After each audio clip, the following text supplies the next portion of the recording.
any measure that attacks or weakens the army, as this draft does, returns the strategic vacuum that is detrimental. And this is not neutrality. This is, in fact, an act of aggression against the people of Sudan. The use of drones by both parties does not equate the parties. We cannot equate between who uses drones to attack civilians and destroy infrastructure and a party who uses drones to defend the civilians. This is the difference. Sudan does not oppose. Sudan suffers the most from weapons and their illegal flow. However, expanding such a sanctions regime will weaken the protection of civilians. The conflict has severely strained the food security situation, with millions of Sudanese facing an acute food shortage. The scale of need exceeds the capacity of humanitarian agencies. A lack of funding, the OCHA humanitarian plan is only funded at 40%, is already forcing humanitarian agencies to cut their food rations and cash assistance to the population. In this context, it's important to expand support to humanitarian agencies and also bolster bilateral assistance. However, to ensure that ordinary Sudanese can feel a real impact from this kind of aid, it's important to provide this aid in close coordination with the government of Sudan. It is the government that bears responsibility for protecting the civilian population, and it is the government that knows the most pressing needs and has broad capacity to distribute humanitarian supplies. Attempts to circumvent or act without the consent of Khartoum are unacceptable. To underscore the importance of progressing both the peace and political fronts, I want to particularly emphasize how devastating the human toll of the increased use of armed drones has been. It is horrifying to know that armed drones have taken the lives of more than 1,120 Sudanese civilians already in the first half of this year. That is approximately 80% of all recorded civilian deaths this year. We welcome efforts made by the United States as penholder for the sanctions regime in the Sudan, and we extend our full support to the United States in this regard. The ultimate priority must be given to an urgent and unconditional humanitarian truce and the delivery of humanitarian assistance safely and without hindrance to all Sudanese territories to pave the way for a durable ceasefire, as we've mentioned in the Quad.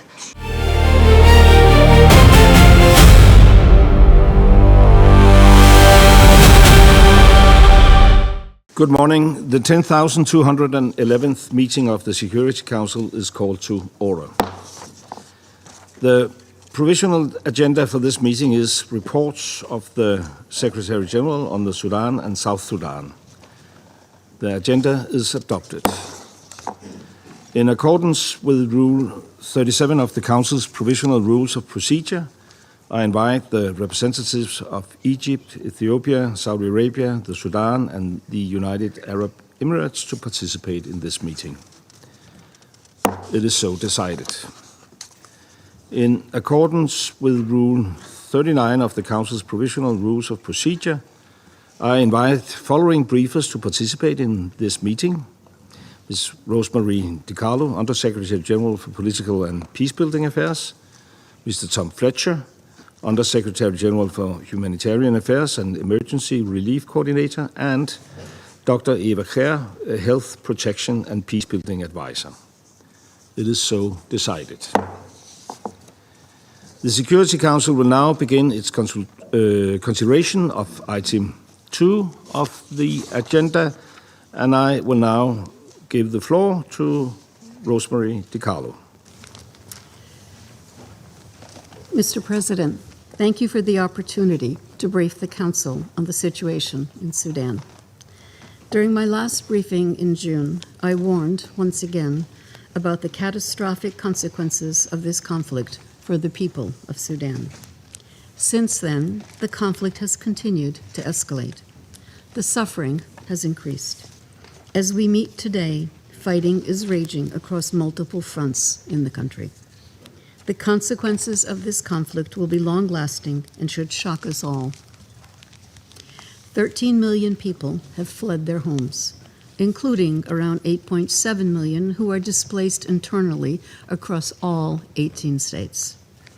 The Office of the High Commissioner for Human Rights has documented around 1,400 civilian deaths from January to June this year, including 1,100 people killed by drone strikes. The true death toll since the beginning of the conflict remains uncertain, as conflict and access challenges have made it impossible to obtain figures, but it is likely to be in the hundreds of thousands. Brutal mass killings and atrocities, abductions of women and girls, and mass rapes are recurring patterns. Since the start of the conflict, the Office of the High Commissioner for Human Rights has been able to document 838 victims of sexual violence, almost all women and girls, but these figures may only be the tip of the iceberg. Drones launched by both sides have repeatedly struck markets, schools, fuel stations, and water infrastructure. Civilians face the unrelenting consequences of one of the worst humanitarian crises of our time. My colleague Tom Fletcher, the Emergency Relief Coordinator, will brief you in detail about the unbearable suffering the men, women, and children of Sudan endure. Mr. President, in recent weeks, fighting in Sudan has been characterized by the heavy use of drones and localized ground combat in areas less affected by rainy season conditions. Hostilities have concentrated in North Kordofan, West Darfur, North Darfur, and Blue Nile states. In North Kordofan, drone attacks continue in the city of El Obeid and its surrounding areas, as both parties compete for control of strategically important territory. In late July, Sudanese armed forces advanced along the northern axis of El Obeid, retaking strategic towns, including Bara Sayala and Jabrat el-Sheikh, following 2 days of fierce fighting. In this regard, we take note of the Human Rights Council resolution adopted on 6 July, expressing deep concern at the imminent risk of large-scale atrocities by the Rapid Support Forces in and around El Obeid, and requesting the fact-finding mission to conduct an urgent inquiry into violations and human rights abuses. Active hostilities have also reignited near Sudan's borders, increasing the risk of a broader regional spillover. Drone strikes near the strategic town of Tina, on the border between Sudan and Chad, have impacted civilians fleeing the conflict, as well as Chadian communities, where the refugee influx is intensifying pressure on already scarce land, water and basic services, deepening vulnerabilities and fueling intercommunal tensions, leading to violent disputes over natural resources. In this regard, in Blue Nile State, fighting close to the border between Sudan and Ethiopia is also a serious cause for concern. The increasing cross-border insecurity risks further straining relations between neighboring states in the region and may lead to additional displacement and refugee flows. Mr. President, another worrying aspect of the conflict in Sudan is its increasing complexity.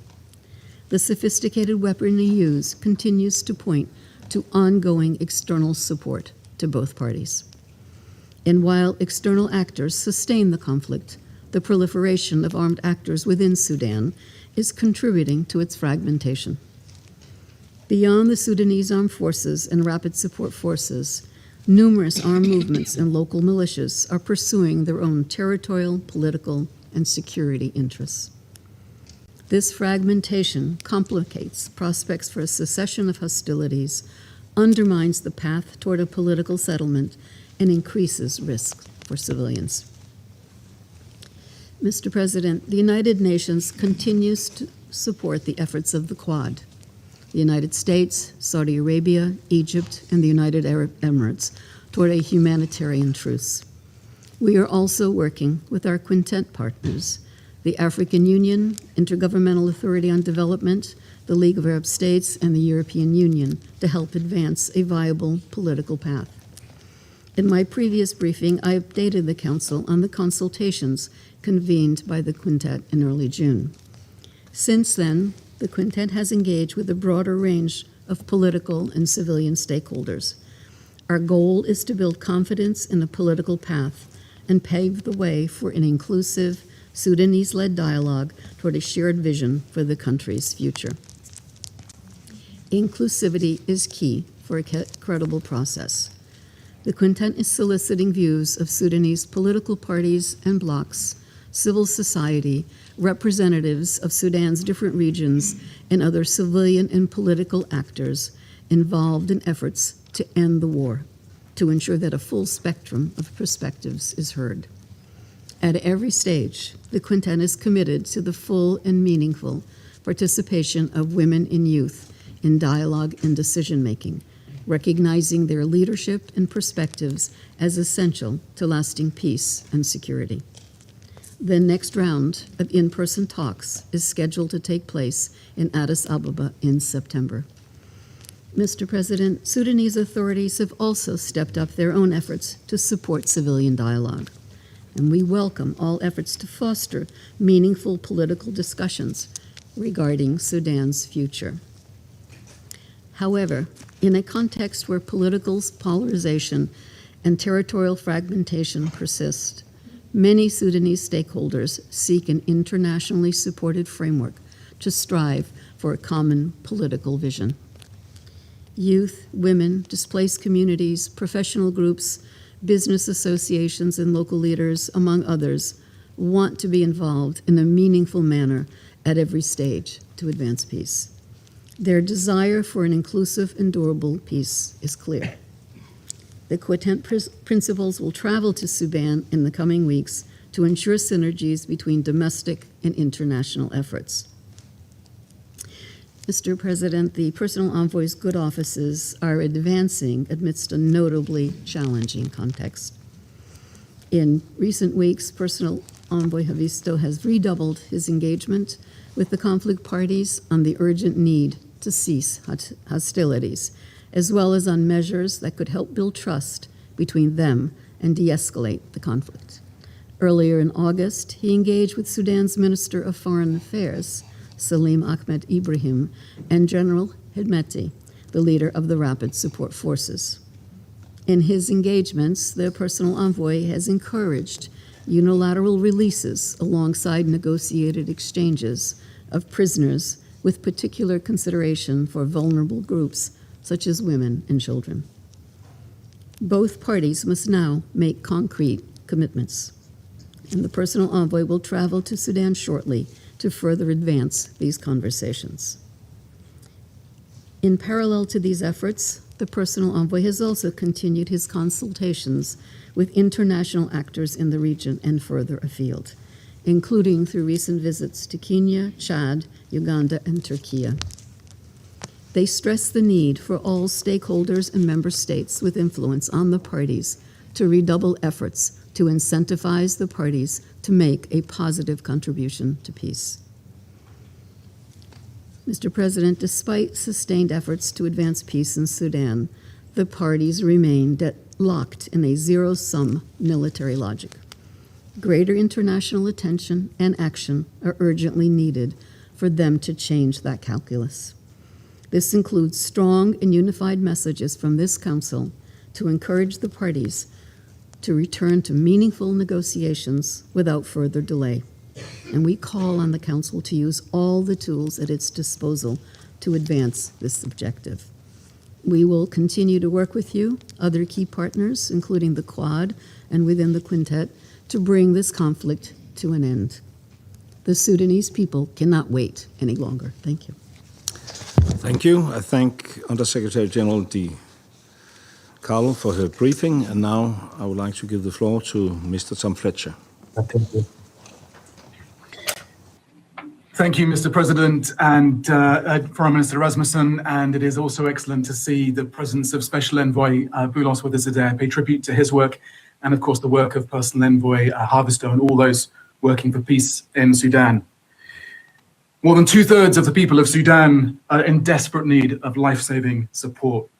And as USG De Carlo has described, 1,400 civilian deaths in the first half of this year, the vast majority, more than 1,100, caused by drone strikes. In North Kordofan's El Obeid, drones are striking markets, fuel stations, vital power and water infrastructure. Fighting has driven 15,000 families into the city since mid-July, placing even more pressure on displacement sites and services already pushed to the breaking point. More airstrikes southwest of the city have taken place in the last 72 hours. Humanitarians are seizing every opportunity to reach those in need, but we need protection for civilians. We need de-escalation. In South Kordofan, Dilling and Kadugli have been among our key priorities. Both are now accessible, although road conditions are deteriorating as the rainy season takes hold. Similar challenges are reported in the eastern part of South Kordofan, which also hosts significant numbers of displaced people. I'm also worried about West Kordofan, which has been the epicenter of a recent cholera outbreak, and where our presence remains limited. In the Nuba Mountains, in the southern part of South Kordofan, intensifying violence is severing communities from help in an area already plagued by chronic food insecurity. Our humanitarian facilities have been breached and looted, and many aid workers detained. Access remains disrupted by the fighting. Further east, renewed fighting in Blue Nile has displaced thousands in the last 2 weeks, just as heavy rains batter the region. Blue Nile now hosts more than 370,000 displaced people. Some have fled into Ethiopia, a stark reminder of how this war is spilling across Sudan's borders. There have been renewed attacks on the border towns of Gaisan and Kurmuk. Our humanitarian coordinator was able to visit the state capital, Ed Damascene, in late July. Meanwhile, ground fighting and drone strikes continue to cripple humanitarian access in the northwestern part of North Darfur state, while the rains make critical routes more difficult, even more difficult, to access. Elsewhere in Darfur, hundreds of thousands who fled the atrocities in Al-Fasher last year remain in desperate need in places like Tawila, a reality I witnessed firsthand on my recent visit. Mr. President, across Sudan, our teams navigate front lines, drone attacks, insecurity, bureaucratic red tape. Despite these challenges, humanitarians continue to push through. By mid-year, we'd reached nearly 11 million people with at least one form of help, 52% of our prioritized target. We're on track with our effort to reach 11.4 million with food, but off track on education, health, shelter, and water. A key part of the humanitarian reset has been the prioritization of people experiencing the highest levels of intersectoral need and responding in a more integrated way. So I want to thank the humanitarians involved in the collective, coordinated effort who have reached 1.7 million people in the catastrophic intersectoral severity category, what we call category 5, exceeding the 1.5 million targeted, with particular progress in Tawila and Kadugli. We've expanded humanitarian air services, shifted more capacity from Port Sudan Khartoum, bringing our operations closer to those we serve. And we've removed duplication and bureaucracy. I'm also pleased to report that we've made real sustained progress since I last briefed you in reducing bureaucratic obstacles to our operations. I thank all those involved. I thank the Sudanese authorities too, and the government of Chad for keeping the crucial Adre crossing open, enabling us to reach millions across Darfur. We will continue to work hard with the authorities to streamline bureaucracy and increase access throughout Sudan.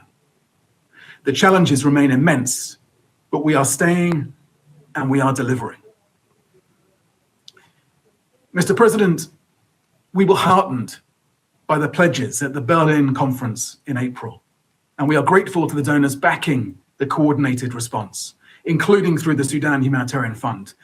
Our top 10 donors are the US with almost half of the funding, the EU, Africa Development Bank, UK, Canada, Germany, Netherlands, Switzerland, France, and Norway.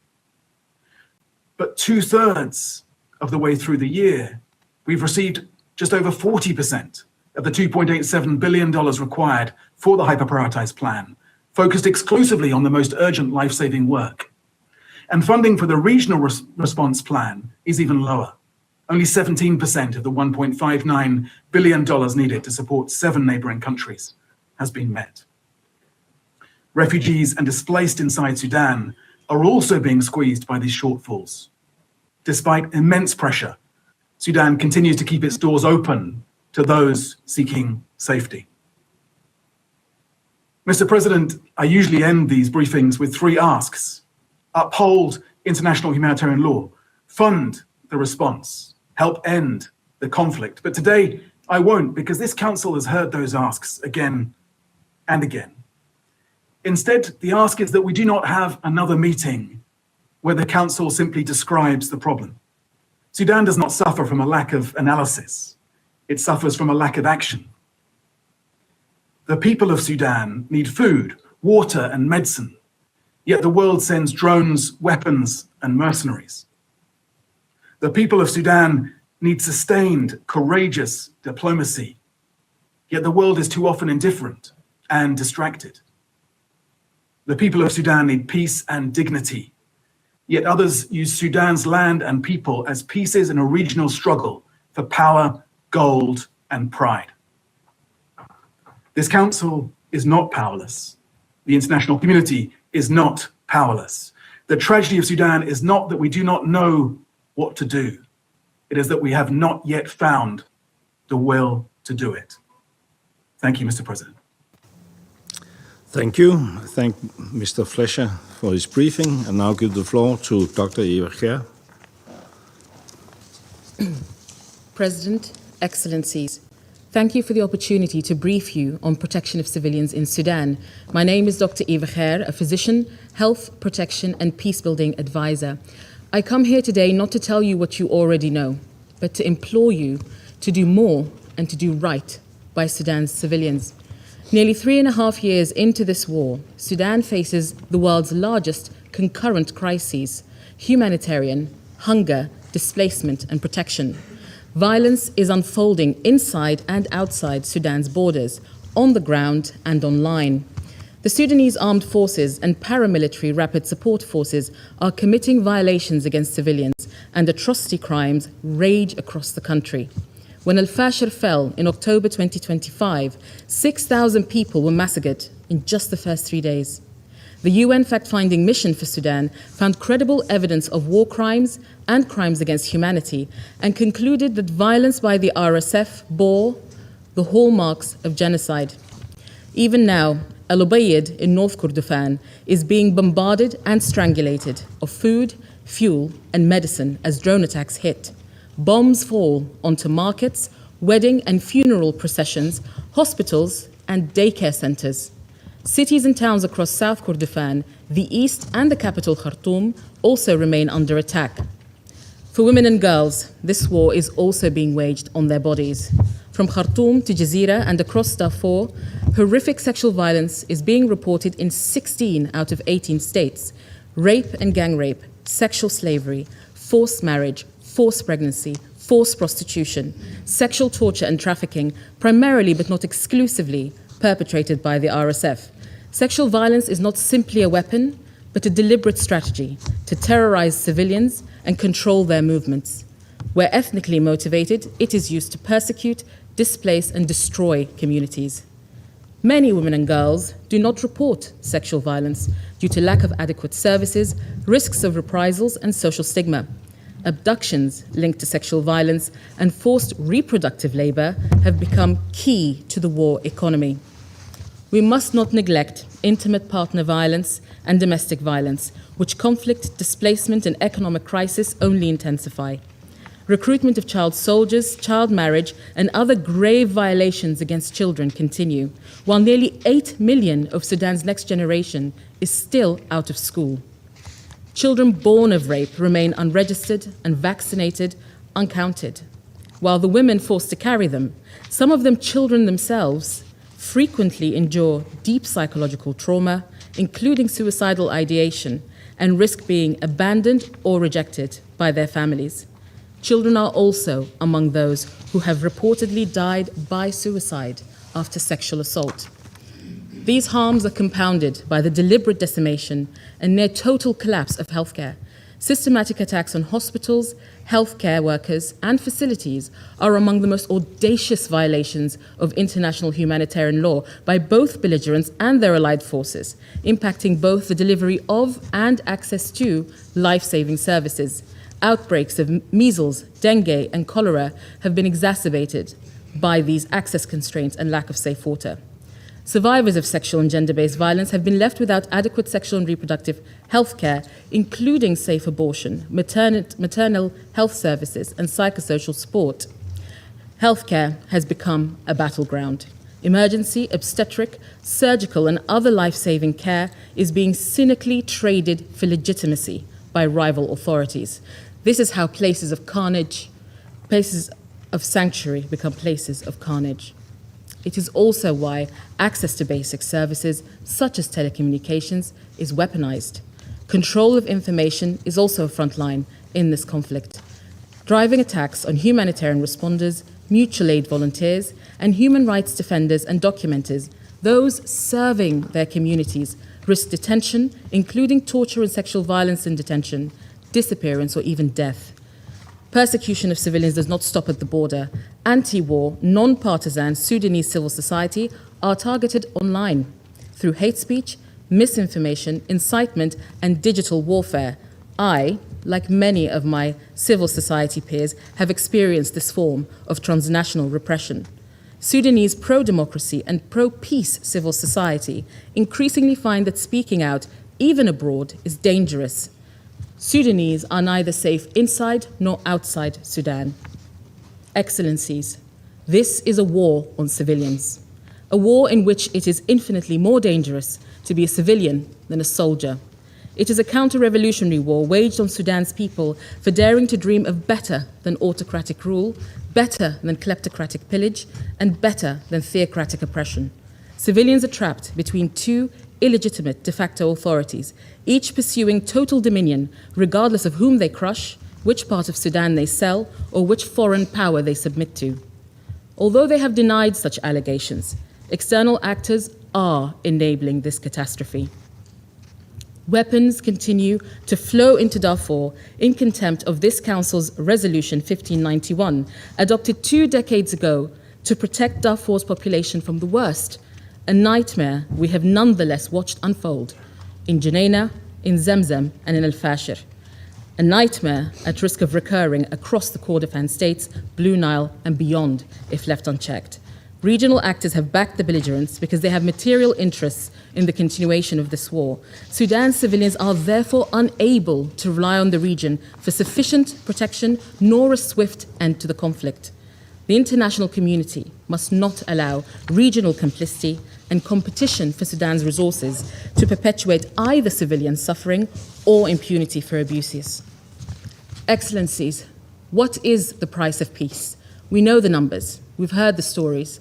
The only story that matters now is one of international paralysis, states avoiding political risk when confronting powerful allies backing belligerents, governments retreating from multilateral commitments and global responsibilities, and unwillingness to expend any political capital on protecting civilians. The FFM warned in September 2024 that given the failure of the parties to protect civilians, there is an urgent need to deploy an independent force with a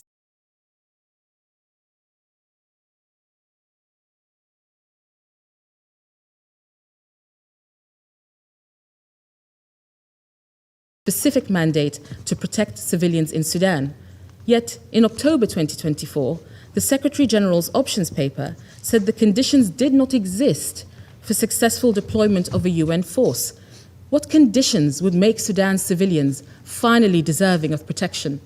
War crimes, crimes against humanity, and even genocide have been determined, documented, or invoked.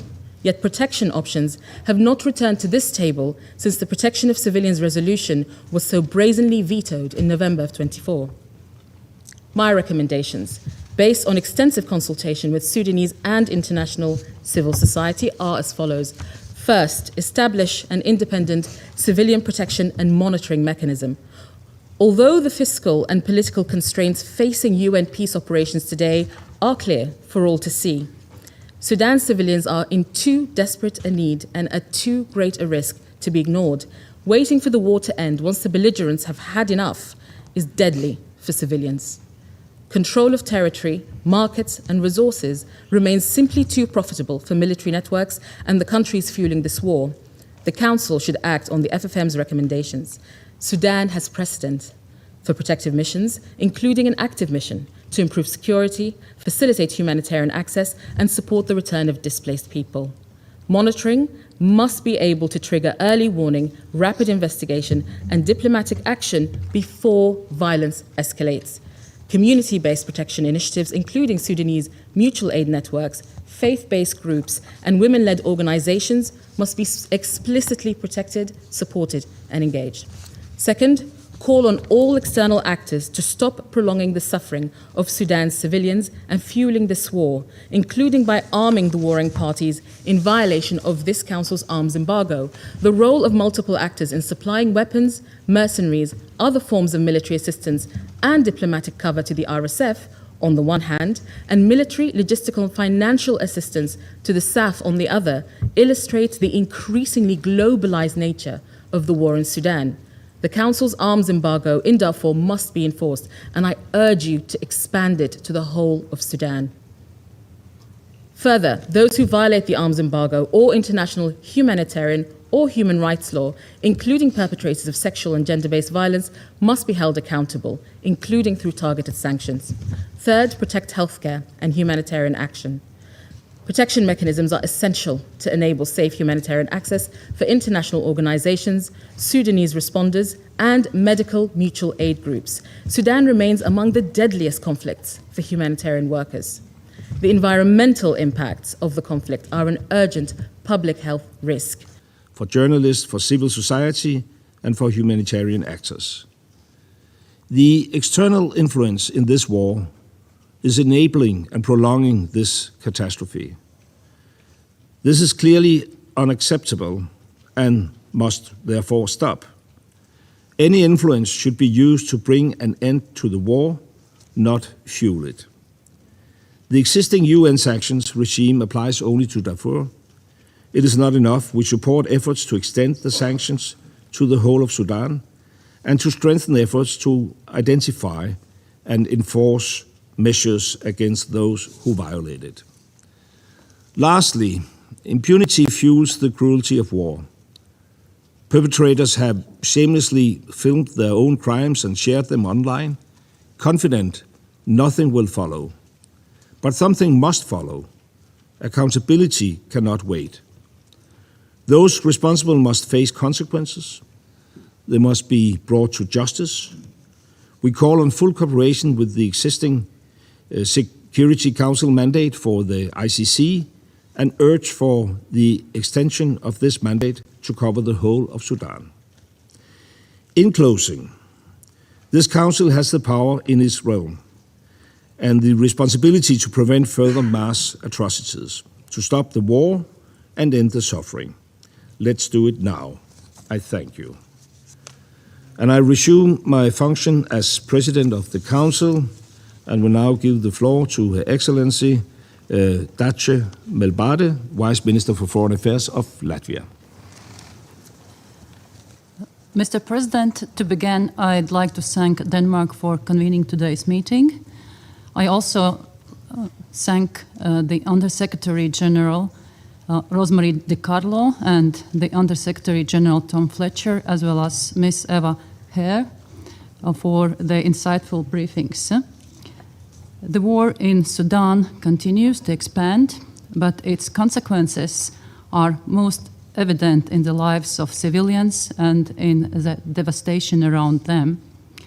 Today at this meeting, I wish to emphasize three key points. First, the military path must give way to diplomacy. The Sudanese armed forces and the rapid support forces must immediately cease hostilities and strictly adhere to international humanitarian law.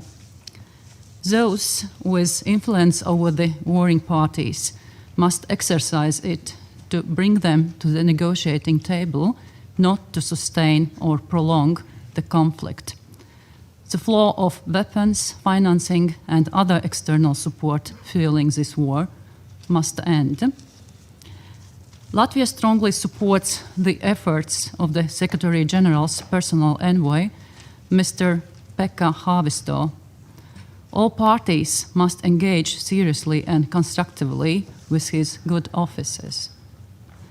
We also welcome the efforts of the Quad and the Quintet towards securing a humanitarian truce, a permanent ceasefire, and a genuine political process. We encourage the Quintet to further broaden participation and advance a credible, inclusive, and Sudanese-owned transition. A civilian-led political process must ensure the meaningful participation of women, youth, and civil society, not as an afterthought, but as essential participants in shaping Sudan's future. Furthermore, those sustaining local communities through this war must be protected and heard. This includes emergency response room volunteers, local aid workers, human rights defenders, documenters, journalists, and others. At the same time, we firmly reject any attempts to establish parallel governments, educational, or administrative structures. Such actions only deepen divisions, institutionalize fragmentation, and risk further undermining Sudan's unity. Second, Latvia's approach is guided by a commitment to the protection and future of the Sudanese people.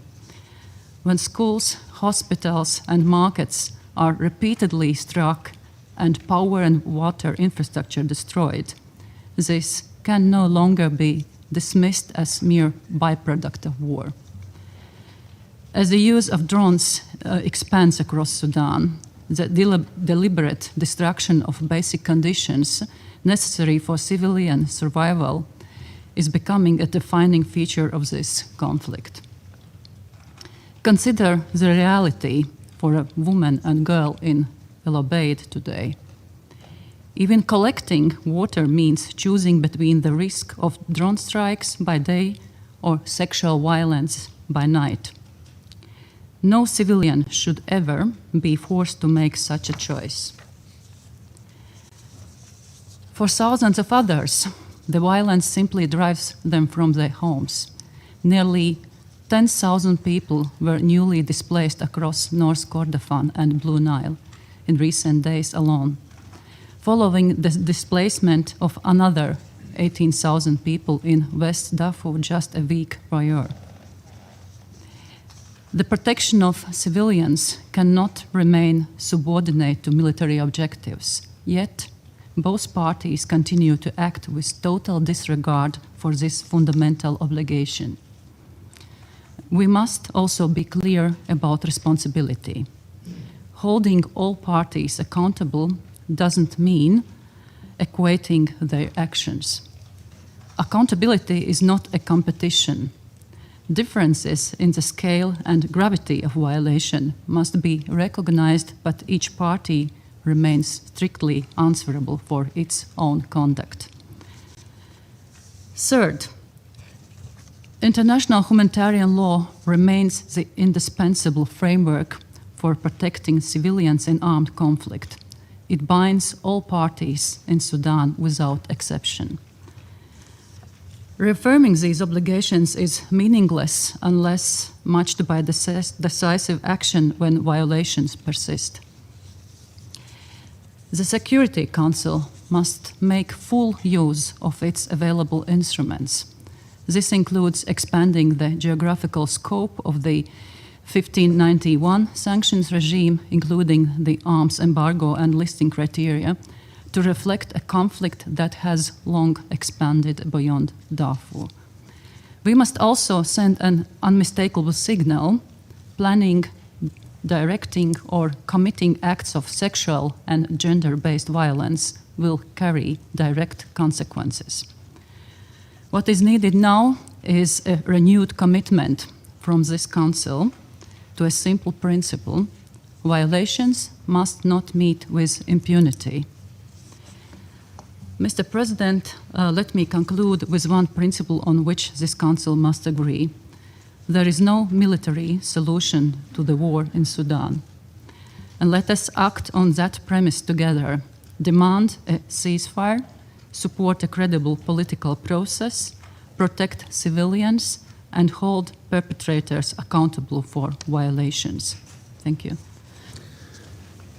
Thank you. I thank Her Excellency Vice Minister Melbade for the statement, and now give the floor to the representative of the United Kingdom.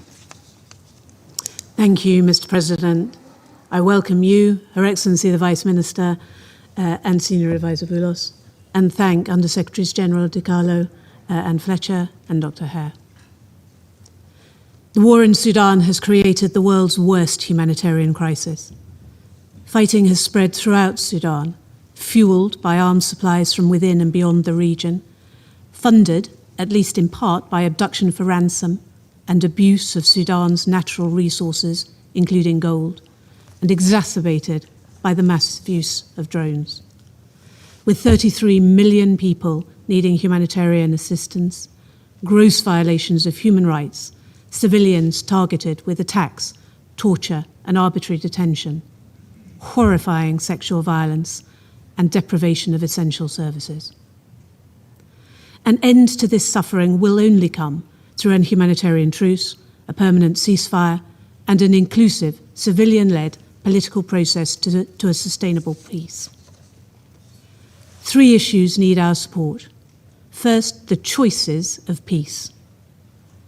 The United Kingdom welcomes and supports work to broker an humanitarian truce led by the US, Egypt, Saudi Arabia, and UAE. Work towards confidence-building measures by Envoy Havisto, and work to build an inclusive inter-Sudanese dialogue as a foundation for peaceful political transition, led by the Quintet of International Organizations. But the choices needed to make peace in Sudan lie with the leaders, fighters, funders, and fuelers of the war. So we urge Sudan's warring parties to choose to engage with the peace processes. Those supplying, funding, and fueling the war to choose to stop. The leaders and fighting forces to meet their obligations to act in accordance with the laws of war, to enable humanitarian access, and to protect civilians, not attack, torture, maim, and deprive them. And we urge all those with influence to choose to use it to press for peace. Second, until the parties choose peace, we can help to protect civilians, to limit the flows of arms that fuel conflict, and to raise the cost to perpetrators of their actions. By extending the sanctions regime to respond to the war as it is being fought, covering the areas where fighting is, drones, sexual violence, and mercenaries. And by reminding the leaders of fighting forces and militias that new technology and new tactics do not change their fundamental obligations to comply with international humanitarian law. Sudan has become a battlefield where restrictions are too often ignored and protections too often fail. Our action to change that can mitigate the human suffering of the people trapped in these wars.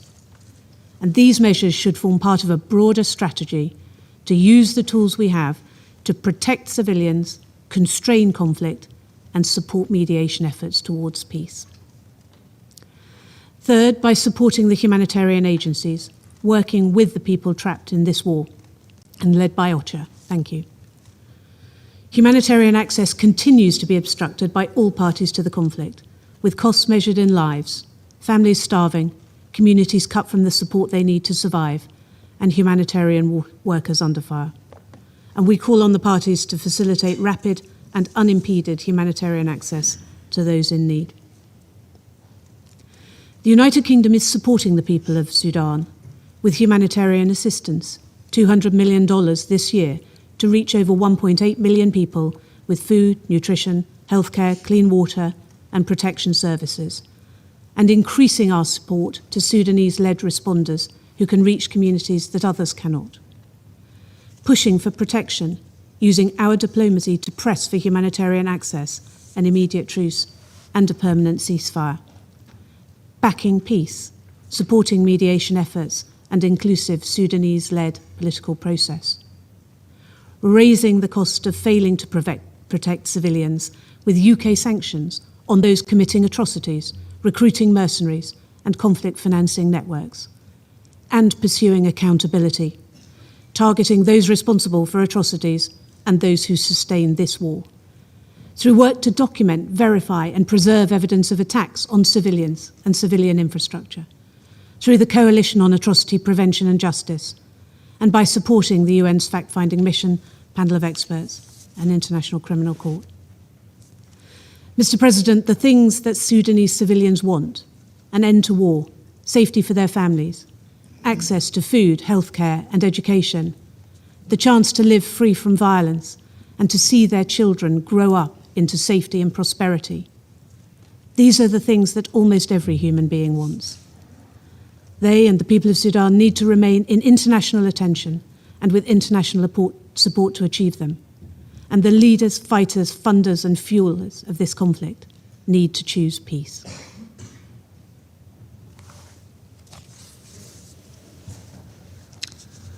I thank the representative of United Kingdom for the statement and now give the floor to the representative of Somalia.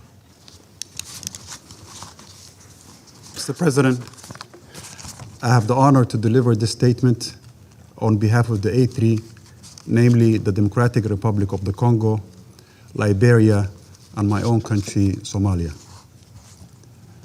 I extend the welcome to the Foreign Minister of Denmark, who's presiding over this meeting, and to the Vice Minister of Latvia.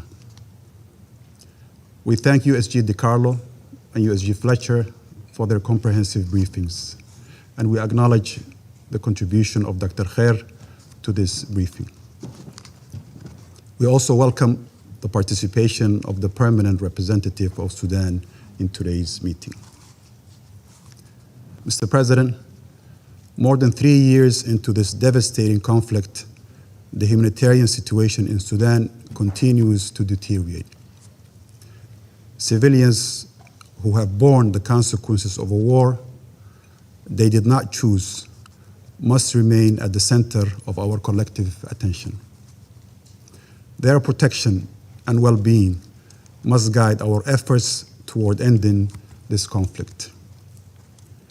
The A3 is deeply concerned by the continued escalation of violence across Sudan, including the alarming situation in Al Ubaid, the siege of the civilian populations, and the deteriorating security situation across Darfur. The atrocities in Al Fashir must not be repeated in Al Ubaid. We are particularly troubled by attacks affecting civilians and essential infrastructure, including hospitals, schools, water and electricity facilities. The growing use of drones and other advanced means of warfare in this conflict is compounding civilian suffering and disrupting services essential to millions of Sudanese. The A3 condemns, in the strongest terms, grave violations of international humanitarian law and human rights committed against civilians, including conflict-related sexual violence, attacks on humanitarian personnel and infrastructure, and ethnic targeting.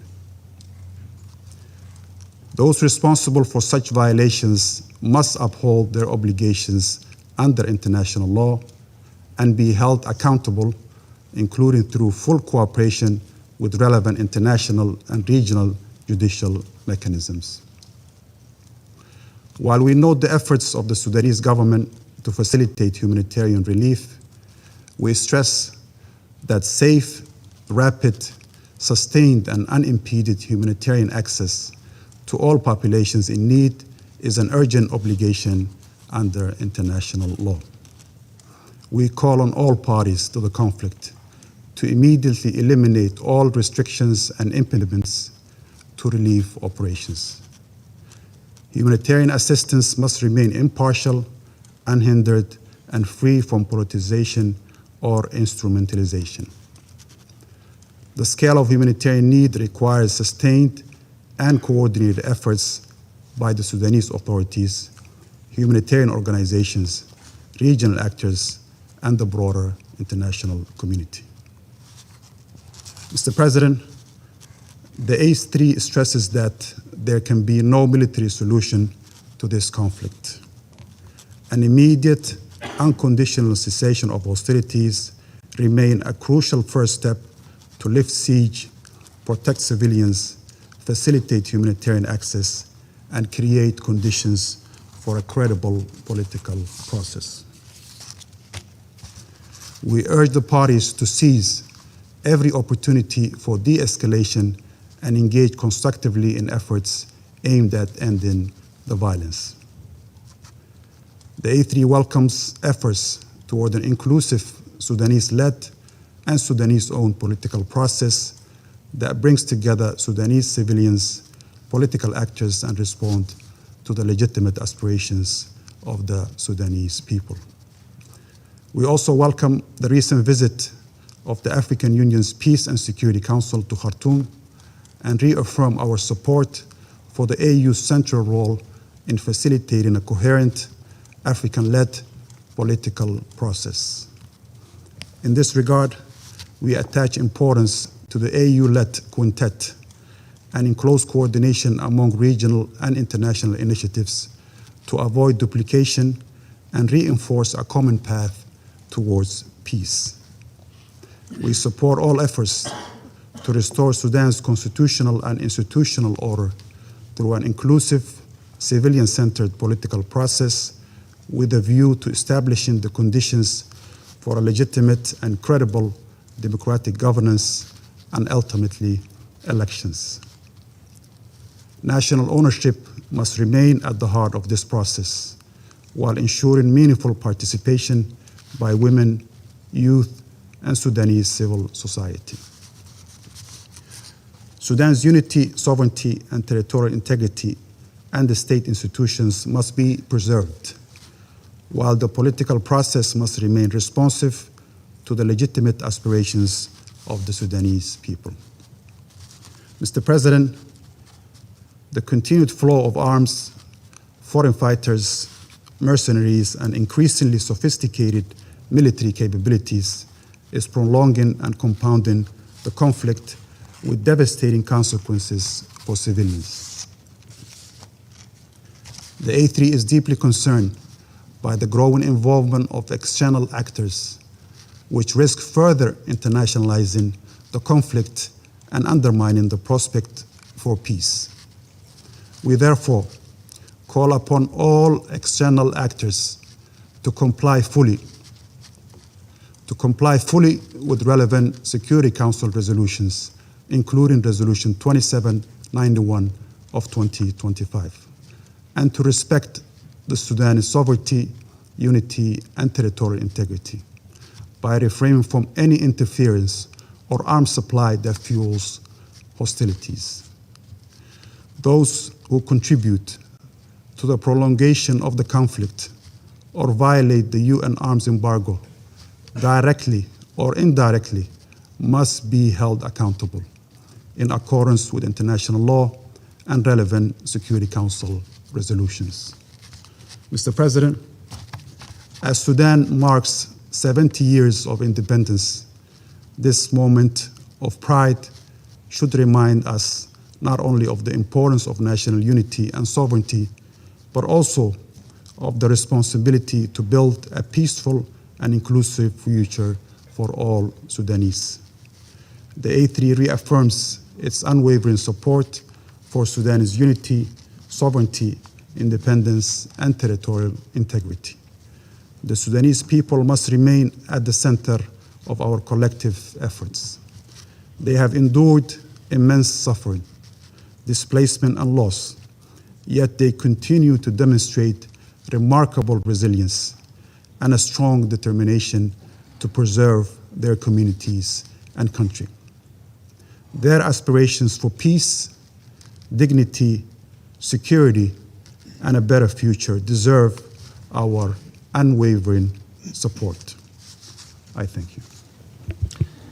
I thank the representative of Somalia, and now I will give the floor to the representative of Bahrain. President, at the outset, we welcome Mr. Rasmussen, Foreign Minister of Denmark, to this meeting, and we thank him for presiding over it. And we welcome the Deputy Foreign Minister of Latvia and Mr. Bolos, a Special Advisor to the U.S. President.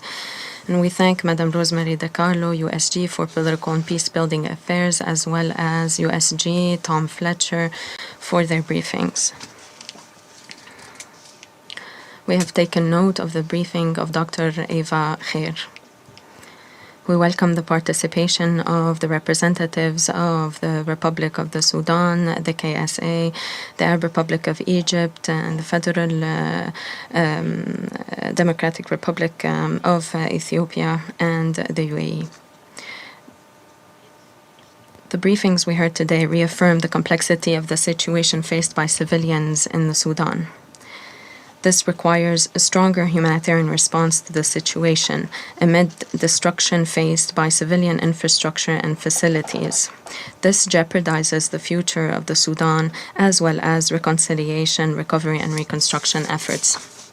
The Kingdom of Bahrain reiterates that the parties must respect the principles of international humanitarian law and commit to the protection of civilians and civilian infrastructure. They must work on de-escalation and the immediate cessation of hostilities so that humanitarian and relief workers can fulfill their duties without restriction and insecurity. President, we have taken note of the FAO report on the risks attributed to the disruption of fertilizer exports from the Arabian Gulf states. We call for urgent action to address the repercussions of ongoing Iranian threats and attacks in the Strait of Hormuz as they disrupt global supply chains and worsen humanitarian challenges faced by the Republic of the Sudan, which imports 54% of its fertilizer needs from Arabian Gulf states, while the most vulnerable are struggling to meet their most basic needs. Women, children, and girls are the most affected by the repercussions of the conflict. Their future is in jeopardy. According to the UNICEF, more than 330 children have been killed or injured in the first 6 months of the year. Many others have been subject to recruitment, and their suffering has worsened amid the sharp increase in humanitarian needs. The protection of children must remain an utmost priority. All necessary measures must be undertaken to alleviate their suffering and ensure their access to protection services and basic assistance. President, we urge the intensification of efforts to support the humanitarian response, to enable local and international actors to deliver relief assistance. We welcome current efforts made, including to keep the Adre crossing open to ensure the flow of humanitarian assistance and relief. In addition, we welcome the initiative of Mr. Havisto, SG Envoy to the Sudan, in coordination with the ICRC, to establish a humanitarian mechanism for prisoner exchange and for confidence-building measures. These are steps that are of utmost importance to build an environment conducive to an inclusive Sudanese-led political process. In conclusion, President, we reiterate our support to the SG's envoy, and we welcome the efforts made by the senior advisor to the President of the U.S. on Arab and African affairs. and we commend the initiatives by the Quintet and the Quad, as well as all international and regional efforts to make headway with peace. It is high time to enable the Sudanese people to shape their own future with effective and coordinated response from the international community to safeguard the sovereignty, unity, independence, and territorial integrity of the Sudan. I thank you. I thank the representative of Bahrain for the statement, and now I will give the floor to the representative of the United States. Thank you, Mr. President and Foreign Minister Rasmussen, for presiding over this important meeting. And we acknowledge the presence of the Vice Minister of Latvia. And thank you, Ms. Di Carlo, Mr. Fletcher, and Dr. Khair for your briefings. Mr. President, I would like to thank you for ensuring Sudan remains at the forefront of this Council's agenda this month. Unfortunately, the pain, suffering, and instability caused by Sudan's ongoing war is not at the forefront of the world's collective attention and conscience, nor that of the Sudanese belligerents who continue to choose conflict over peace.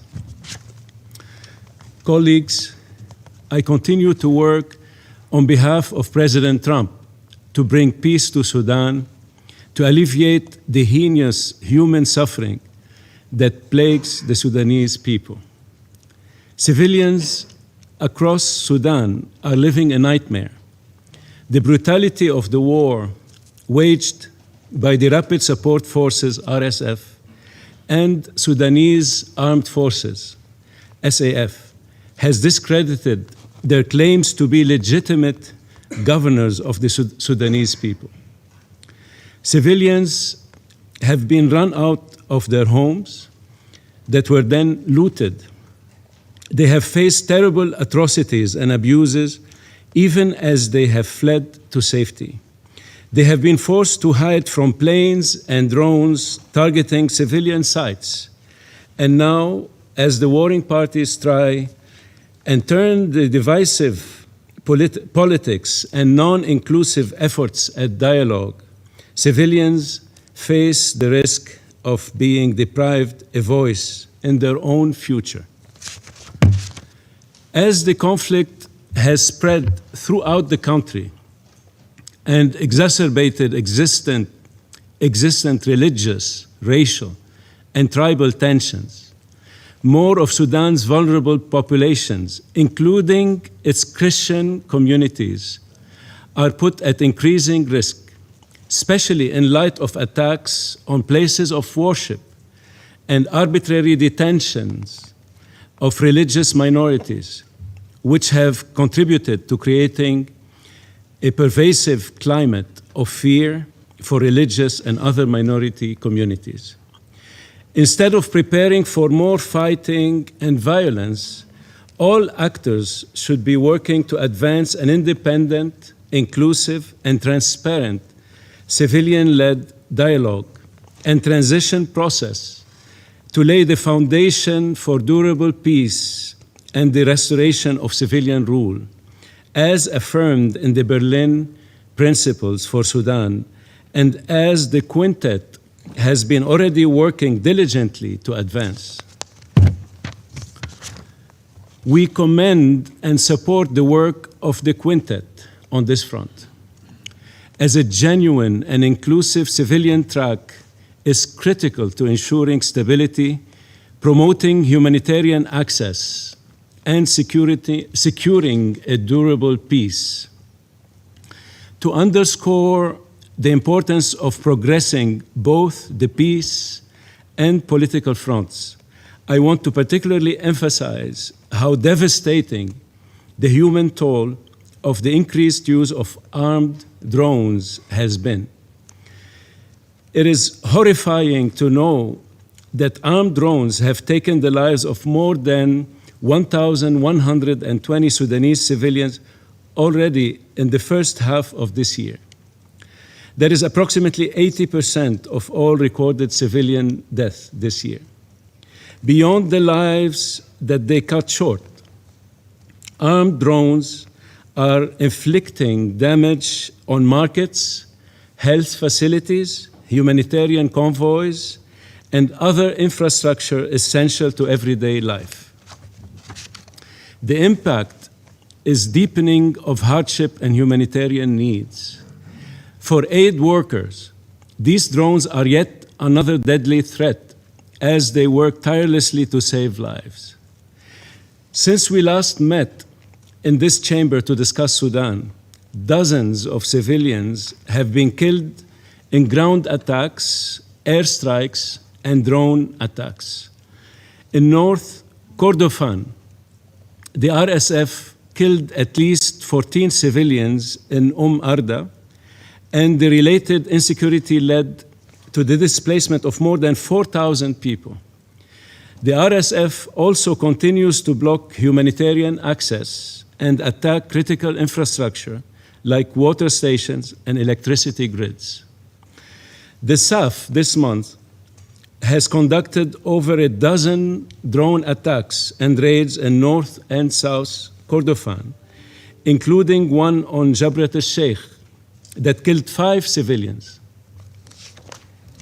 Meanwhile, in Blue Nile State, more than 7,000 people have been displaced due to the recent fighting between the SAF and the RSF. In West Darfur, nearly 18,000 people have been displaced this month alone.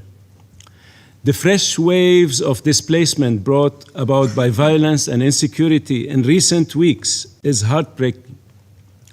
These are families forced from their homes, often for the second or third time, with assets lost and livelihoods disrupted.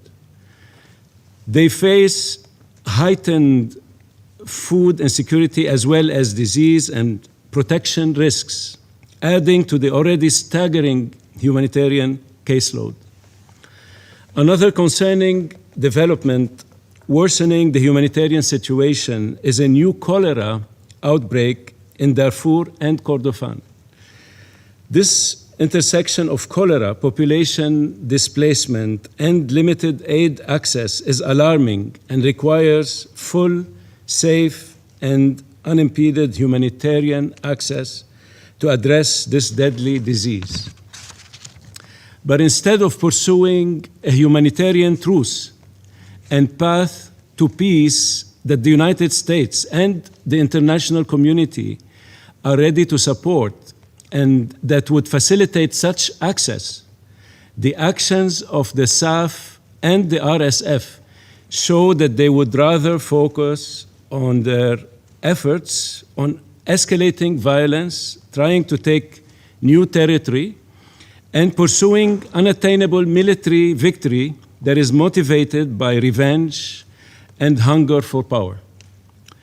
In places like Al-Ubaid, where there have been massive military buildups and confrontations, as well as siege tactics and drone attacks, the threats to humanitarians and to civilians seem to be ever mounting. Unfortunately, we know that humanitarians do not have the access they need and face very real threats to their safety and well-being. Last year alone, 71 aid workers were killed in Sudan, and more lives have and will be lost this year. Even as we speak, a number of aid workers in Sudan, in Darfur and the Kordofans, remain unjustly detained. We must do better for those doing good. As the world recognized World Humanitarian Day last week, brave humanitarians continue to deliver food and assistance to the Sudanese people, all while armed drones buzzing overhead continue to deliver death, destruction, and fear. This Council must do more to prevent atrocities, ease civilian suffering, and hold perpetrators accountable. Mr. President, we must ask ourselves, what else can this Council do? external financial and military support, and even political support to the parties remain a driver of the conflict. We, as a council, have unique tools that can address these very issues. As numerous external actors are providing a tremendous and increasing amount of military support to both warring parties, this council should take steps to curtail such fueling of the conflict, especially as external support also risks drawing more regional actors and neighbors deeper into Sudan's conflict.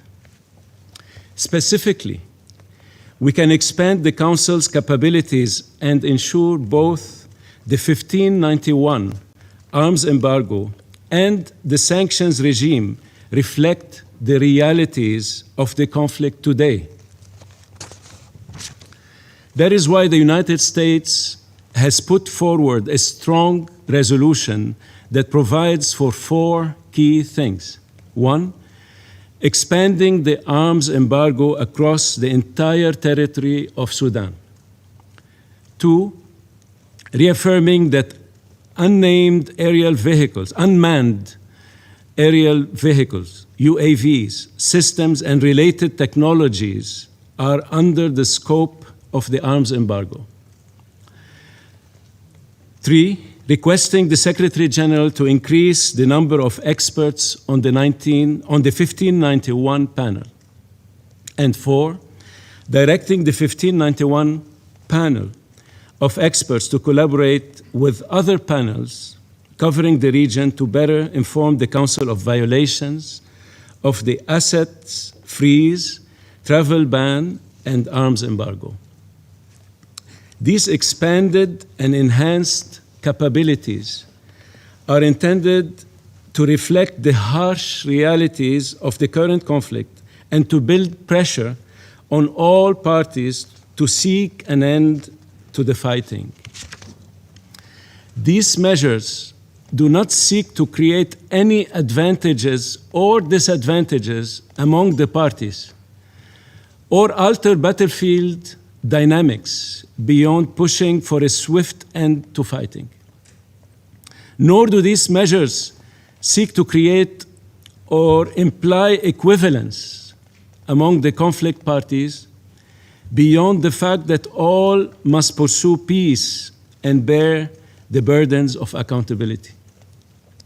Let me be clear. If this council refuses to act, those who will suffer most are the Sudanese people. The United States condemns in the strongest terms the human rights violations and abuses committed by the RSF, the SAF, and affiliated armed groups. And we call on all parties to the conflict to immediately halt the violence, uphold their obligations for civilian protection, and commit to a peaceful resolution. All parties must respect and adhere to international humanitarian law, and we call on them to protect civilian infrastructure and facilitate the rapid, safe, and unhindered access of food, medicine, and other essential supplies to civilians in need. Civilians, including humanitarian personnel, must be protected at all times. Mr. President, this council must work on behalf of the Sudanese people. It should expand its tool set to hold bad actors who are perpetuating the conflict and obstructing peace accountable. This council can truly make a difference. I implore us to move past statements of concern and take concrete action to help the Sudanese people. The United States has made protecting the people of Sudan a priority since the very first day of this war. That is why we pushed to achieve the Jeddah declaration of commitment to protect the civilians of Sudan more than 3 years ago, and why we have sought to achieve further humanitarian truces, ceasefires, and arrangements for peace and civilian protection every day since, including pushing to achieve the Quad roadmap of September 2025, putting forward a comprehensive proposal for a nationwide humanitarian truce, working with the UN to develop a mechanism for limited withdrawals, supporting the creation of the Berlin Principles, putting out the Quintet political track support statement, and working with our partners to develop the 5-pillar peace plan. The United States remains fully committed to working with all of you to end this devastating conflict and support a peaceful, civilian-led future for Sudan. Thank you. I thank the representative of the United States for the statement, and now I'll give the floor to the representative of the Russian Federation. Distinguished President, distinguished Minister, we thank Rosemary DiCarlo and Tom Fletcher for their briefings. We heard the briefing of representative of civil society, Eva Har.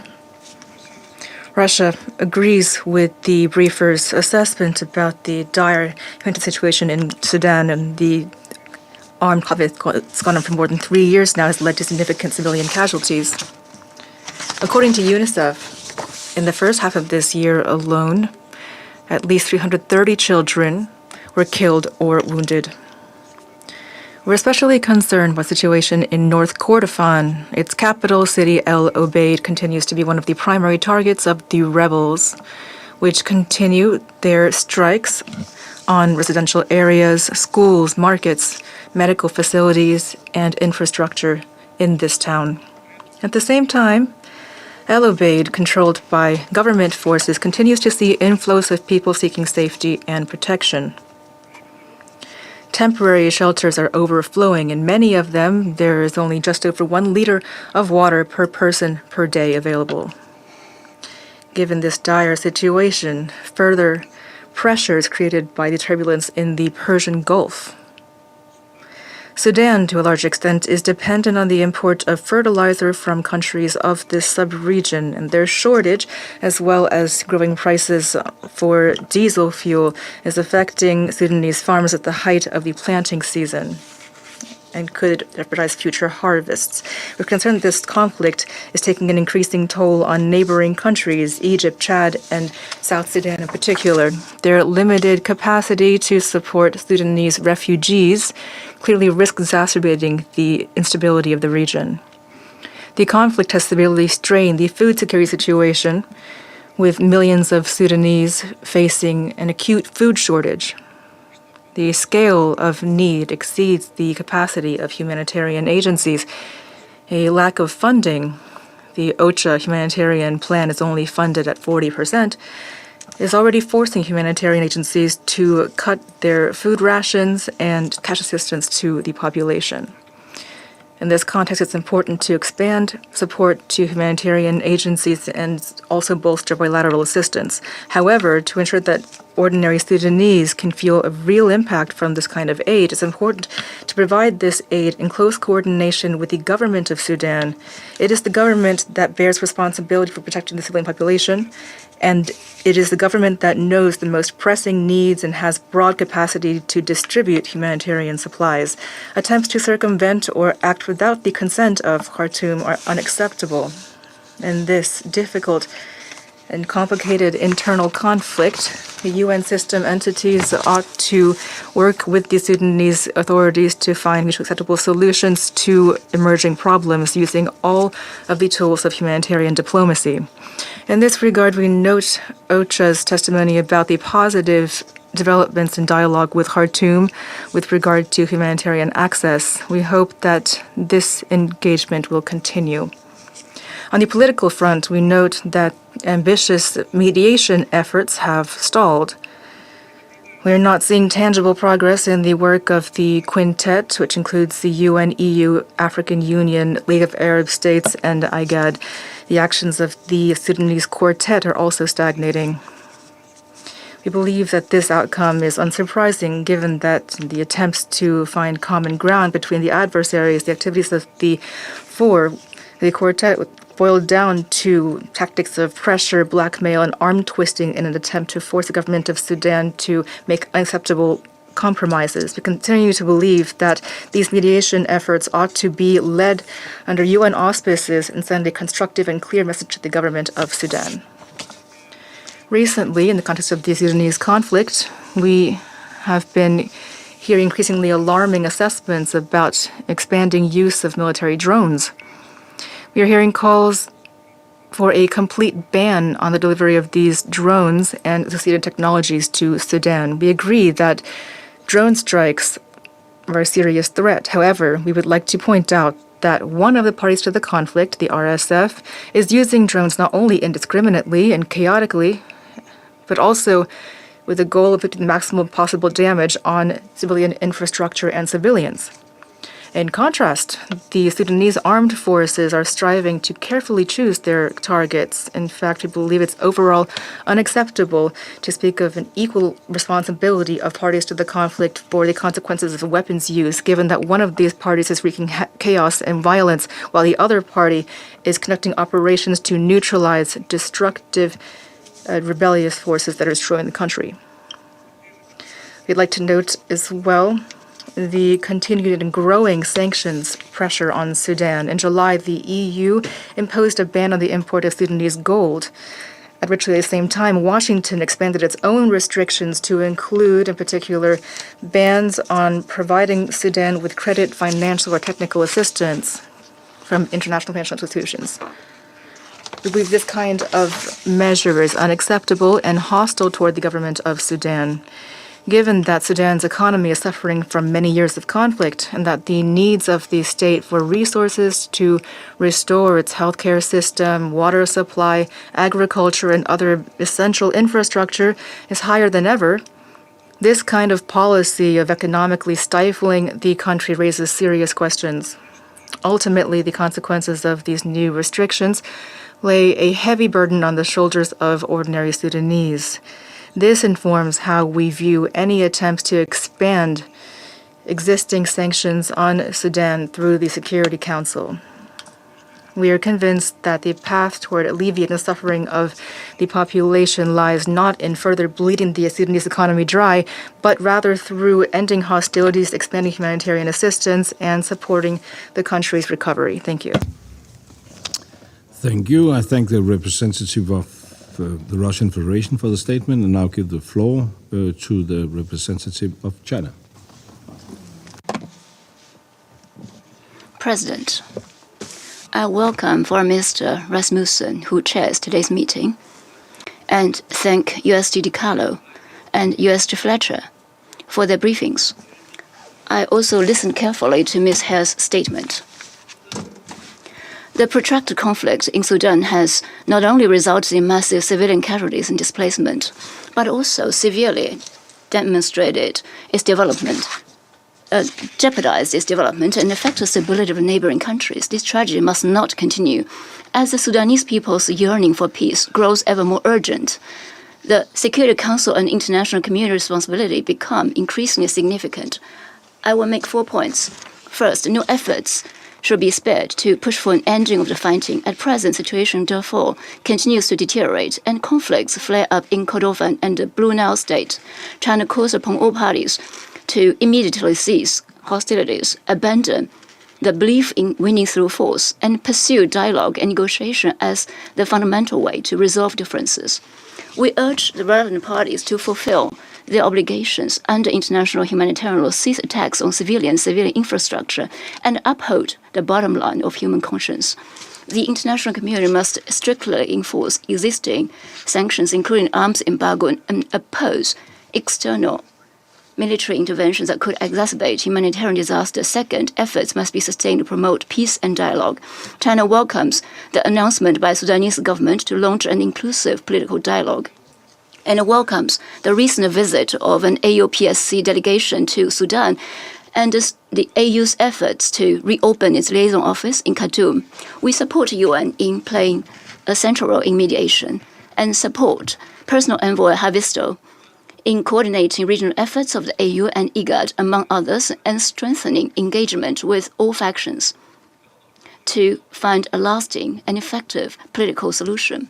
The international community should earnestly safeguard Sudan's sovereign unity and territorial integrity, ensure ownership by the Sudanese people, respect the country's history, culture, and present conditions, take more actions conducive to its long-term stability, avoid imposing external solution, and above all, refrain from condoning or even fueling the prospect of division. Third, both the symptoms and root causes must be addressed to ease the humanitarian crisis. We welcome the measures taken by the Sudanese government to facilitate humanitarian access. We commend international humanitarian institutions for working on the ground in extremely dangerous conditions, and support both sides in strengthening coordination and cooperation to ensure adequate and smooth supply of humanitarian aid, thus mitigating risks such as food insecurity and epidemic outbreaks before and after the rainy season. In addition to more humanitarian assistance, the international community should also help the Sudanese government with reconstruction, restoring promptly public service such as education, healthcare, and communications, and build economic resilience and sustainable development capacity to essentially alleviate humanitarian pressures. Fourth, countries must work together to maintain regional stability. Sudan is one of the countries in Africa with the largest number of neighbors. Conflicts cause large cross-border flows of refugees, weapons, and armed personnel, increasing security risks and economic burdens of neighboring countries. Close neighbors are better than distant relatives. Countries should uphold the principle of indivisible security, respect each other's sovereignty and territorial integrity, resolve differences through friendly consultation, further mutual trust, guard against the mutually compounding interplay of tensions, and work together for the stability and development of the region. China has put forward the outlook on peace and development in the Horn of Africa and is willing to actively support regional countries in engaging in close communication and friendly cooperation and seeking strength through unity to jointly address security development and governance challenges and work together to achieve lasting peace, stability, development, and prosperity. President, the Council is now discussing the renewal of the sanctions on Sudan. China has always stressed that sanctions are a means, not an end in and of itself. It must not be a substitute for diplomatic efforts. The Council should use this special tool prudently, fully respect Sudan's sovereignty, take seriously the legitimate concerns of the country concerned, and ensure that sanction measures are objective, fair, and effective. The pressing task is to focus on better implementing the existing sanction measures and avoid arbitrary expansion of the severity and scope of the coercive measures which might harm Sudan's long-term peace, stability, and unity and disrupt the normal economic and social activities of its people and other countries. Together with the international community, China stands ready to work with firm conviction and accelerated action to help Sudan emerge from the shadow of war and usher in a dawn of peace and development at an early date. Thank you, President. I thank the representative of China for the statement, and now I give the floor to the representative of Colombia. Señor Presidente. Mr. President, Colombia welcomes the convening of this meeting, and we'd like to highlight your presence as Foreign Affairs Minister of Denmark, showing the importance that you attach to this issue. And I'd also like to welcome Under Secretary General for Humanitarian Affairs and Emergency Relief Coordinator Tom Fletcher for the information he has shared, and thank OCHA for the valuable work that they do on the ground.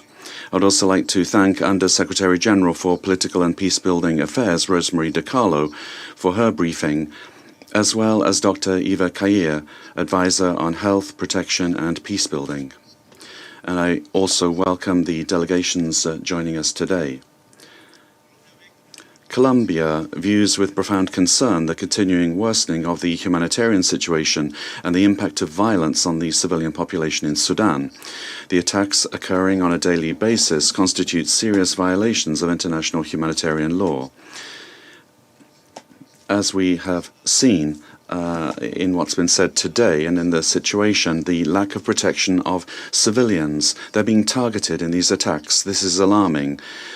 And there are growing warnings being issued by various United Nations agencies with regard to the risk of a new escalation of violence in El Obeid, where hundreds of thousands of civilians could be exposed to large-scale atrocities if hostilities continue.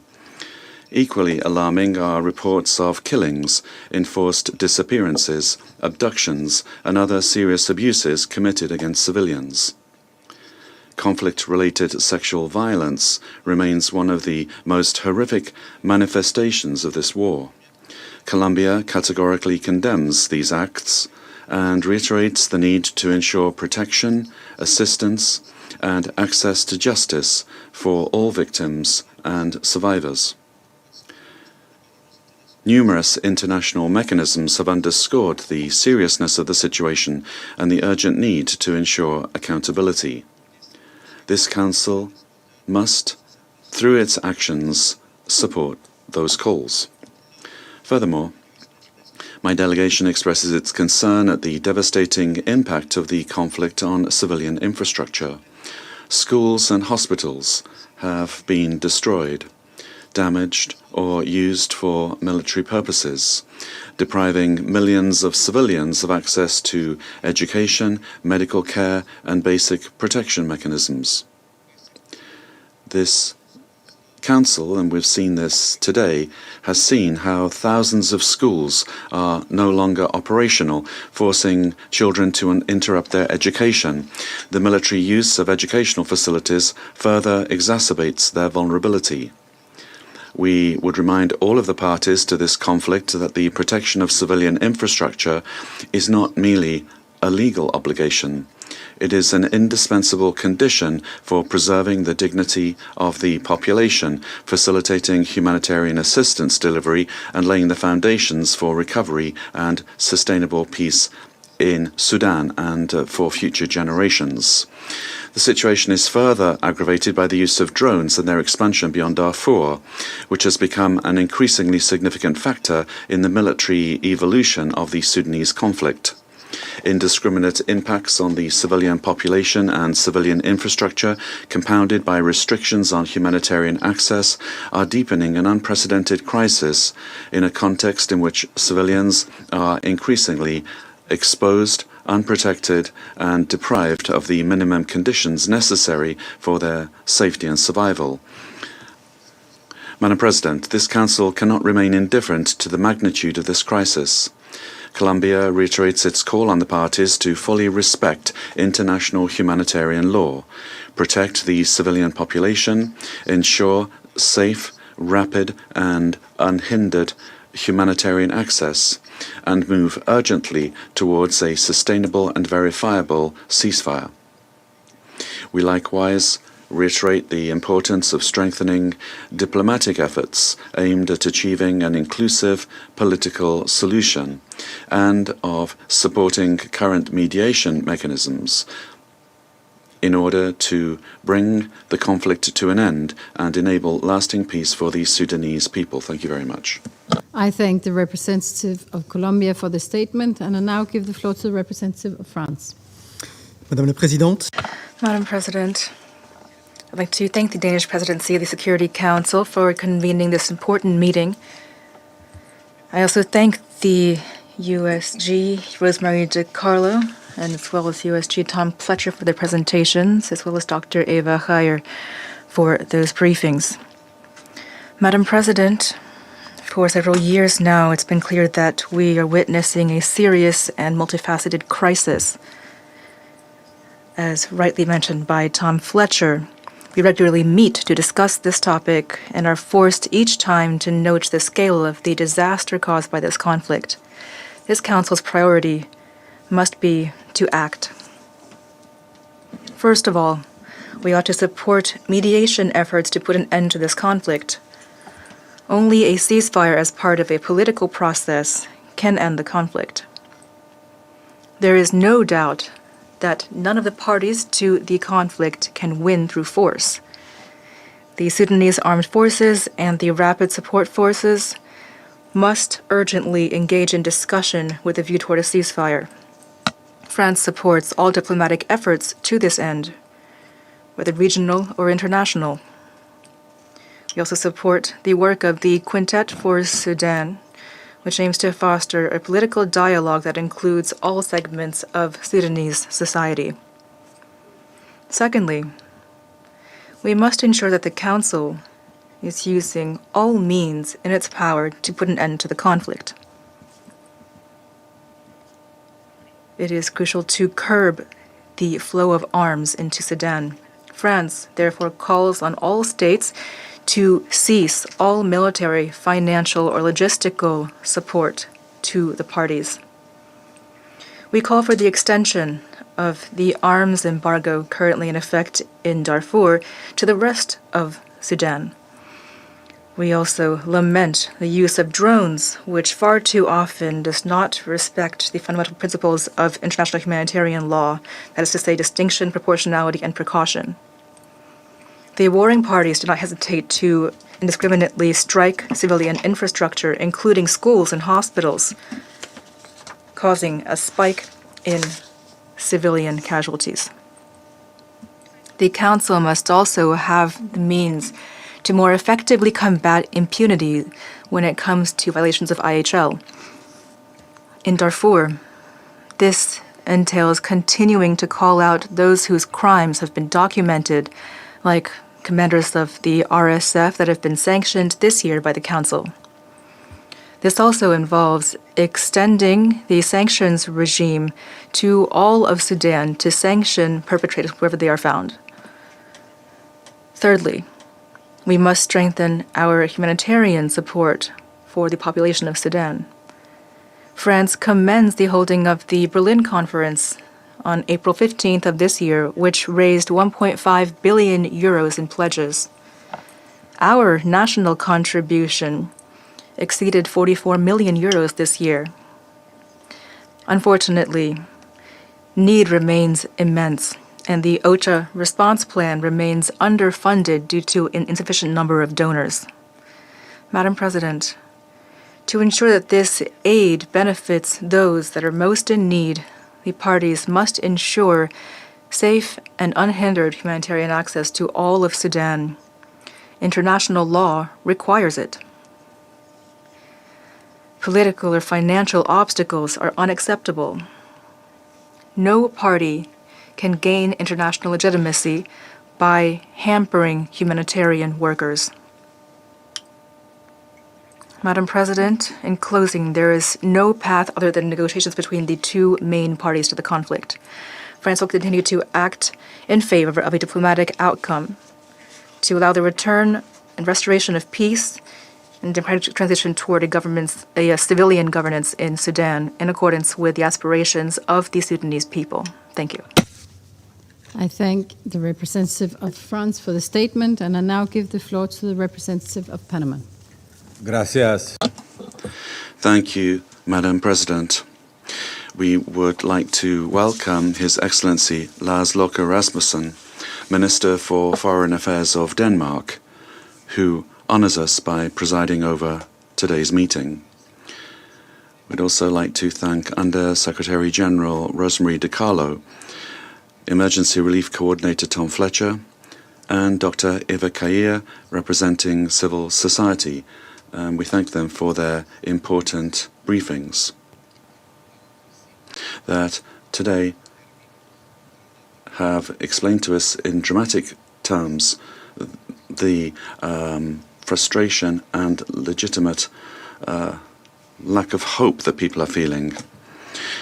We also welcome the representative of Sudan to this meeting, as well as the representatives of the other delegations honoring us with their participation today.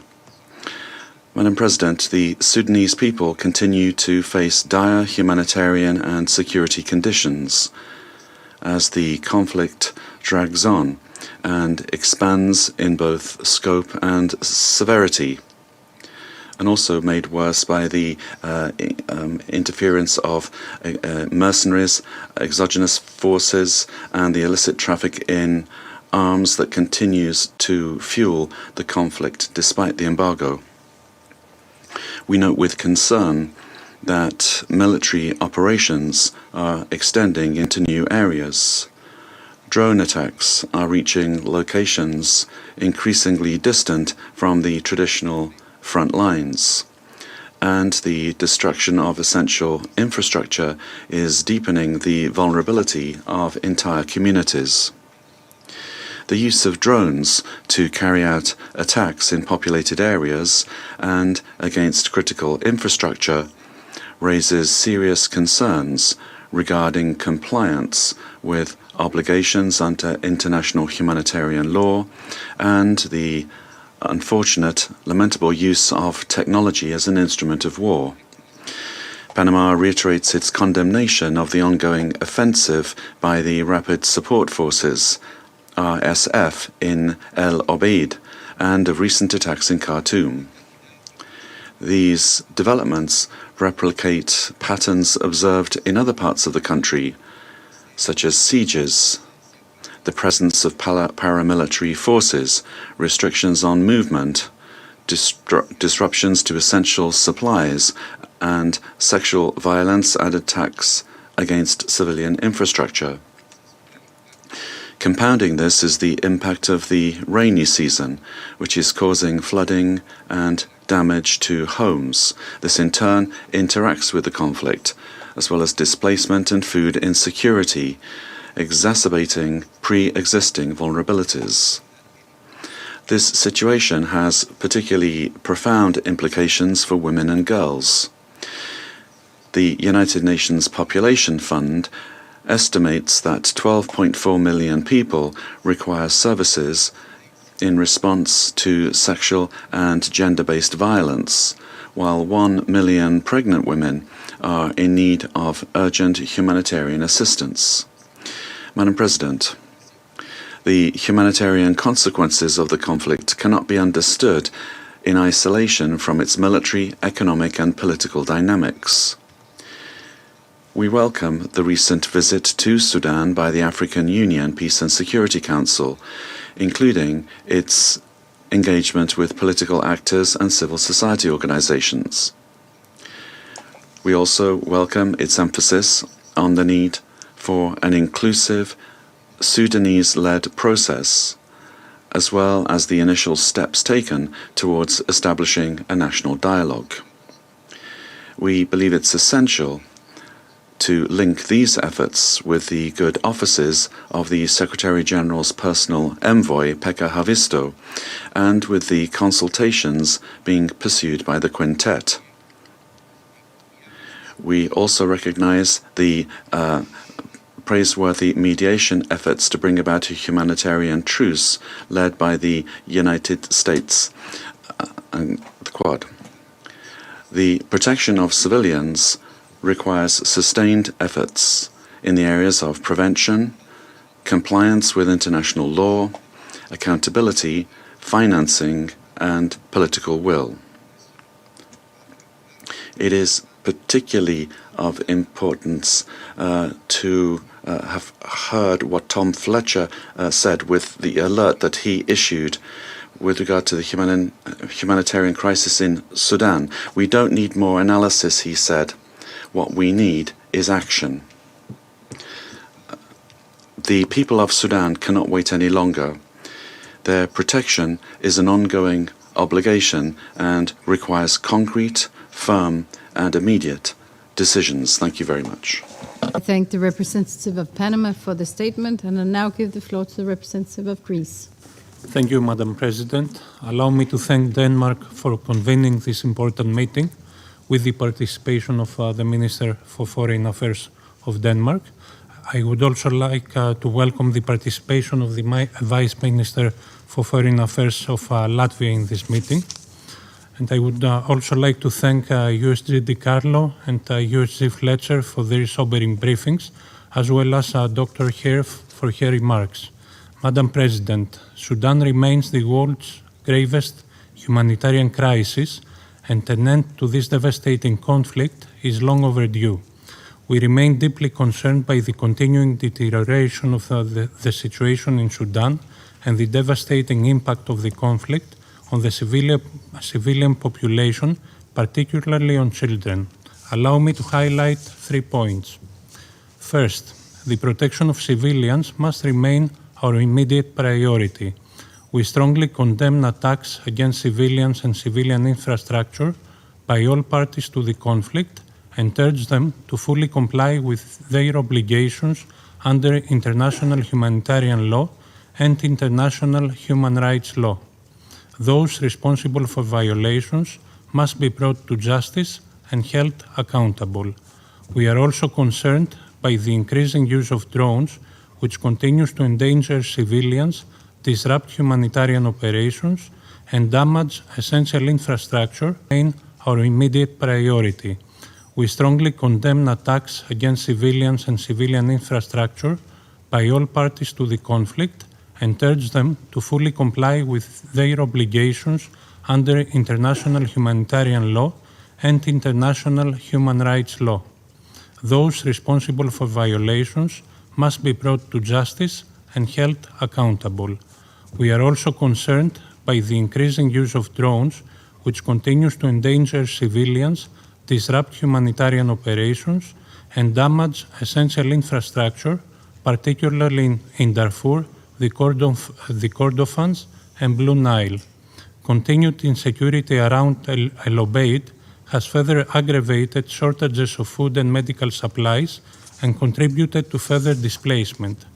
We strongly condemn attacks by the RSF in the area against civilians and critical infrastructure and reiterate our firm opposition to any potential ground offensive against the city that could result in further mass atrocities such as those witnessed in El Fasser. Second, the humanitarian situation requires urgent and sustained action. Over 30 million people now need assistance, while internal displacement from the conflict has surpassed 8.6 million people, many of whom are facing acute food insecurity and famine conditions. Meanwhile, as we will also discuss tomorrow, international aid efforts face severe disruptions due to delays affecting supply chains through the Red Sea and the Strait of Hormuz. All parties must facilitate humanitarian operations, remove bureaucratic and administrative obstacles, and ensure the safety and security of humanitarian personnel. The starvation of civilians as a method of warfare is prohibited under international humanitarian law and must never be tolerated. We are particularly alarmed by the devastating impact of the conflict on children, as highlighted also by Dr. Hare. Ongoing violence, displacement, malnutrition, and the destruction of schools and health facilities are depriving children of their most basic rights and of a safe future. We call on all parties to immediately end and prevent grave violations against children and to fully respect their obligations under international law. Women and girls also continue to face alarming levels of conflict-related sexual and gender-based violence. Such violations must end, perpetrators must be held accountable, and survivors must have access to appropriate services. Third, there can be no military solution to this conflict. Greece calls for an immediate cessation of hostilities and urges the parties to engage constructively towards a sustainable ceasefire. We encourage all regional and international actors to use their influence to promote de-escalation and support a credible political process. Any lasting solution must be Sudanese-led and Sudanese-owned, with full respect for the sovereignty, unity, independence, and territorial integrity of Sudan. In this regard, we support the continued efforts of Personal Envoy of the Secretary General, Mr. Pekka Haavisto, as well as those of the Quad, the Quintet, and regional actors. An inclusive political process with a meaningful participation of women and civil society, remains essential to restoring peace and addressing the legitimate aspirations of the Sudanese people. Madam President, this Council and the wider international community must remain united in protecting civilians, ensuring unhindered humanitarian access, and advancing a peaceful resolution of the conflict. Greece will continue to support all credible efforts toward lasting peace and stability in Sudan. I thank you. I thank the representative of Greece for the statement, and I now give the floor to the representative of Pakistan. Thank you, Madam President. We would like to thank Denmark for convening this meeting, and Pakistan appreciates the personal participation and chairing of this session by His Excellency the Foreign Minister of Denmark. And we also welcome the participation of Her Excellency Vice Minister Melbad and Mr. Boulos in this meeting. I would like to thank Under Secretary General Rosemary DiCarlo and USG Tom Fletcher for their briefings, and we also take note of the views expressed by Ms. Khair. Madam President, we have this map before us, and evidently Sudan is a major country of strategic importance in Africa by recurring conflicts, the most recent episode of which is now entering its fourth year with tragic consequences. Civilians continue to bear the heaviest cost. The situation in Darfur, the Kordofans, the Blue Nile is deeply alarming, with continued fierce fighting, massive displacement, attacks on civilian infrastructure, and challenges to humanitarian operations. Pakistan is particularly concerned by the situation around Al Ubaid. Reports of RSF's aggressive military posture and the risk of further escalation must be viewed against the pattern of mass atrocities committed by the RSF in Darfur, including in Al Janeina and Al Fasher. The Council and the international community cannot stand by as another city and more civilians are subjected to such atrocities. We strongly condemn attacks against civilians and civilian objects, including hospitals, markets, schools, places of worship, humanitarian facilities, and aid convoys. All parties must comply with international humanitarian law. Civilians must be protected, and humanitarian workers must be able to carry out their life-saving work safely and without interference. The commitments made under the Jeddah Declaration, and which was referred to by Mr. Boulos, the commitments under the Jeddah Declaration in this regard remain valid, and the Council must call for their full implementation. President, the humanitarian situation requires urgent and sustained attention. Pakistan appreciates the efforts of OCHA, WFP, and other UN agencies, as well as local and international humanitarian workers who continue to provide life-saving assistance under extremely difficult conditions.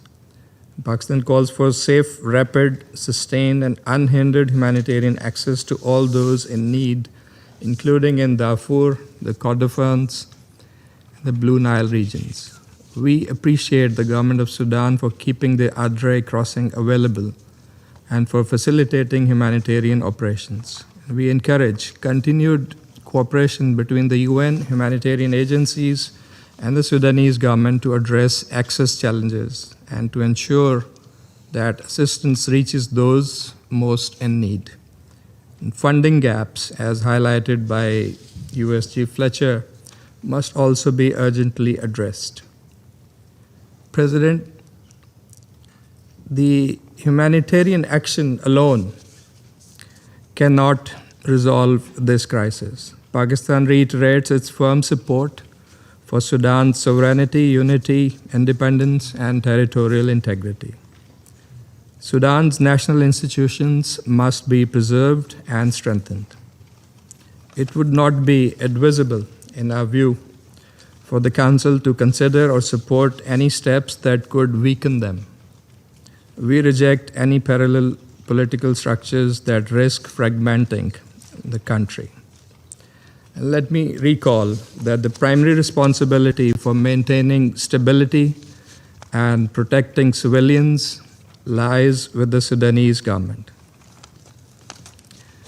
And normally, in the context of the tools available to the Council, one could have envisaged a UN peace operation with a robust protection of civilians mandate or any other arrangement to stabilize the situation. But we are not there. That is not under consideration.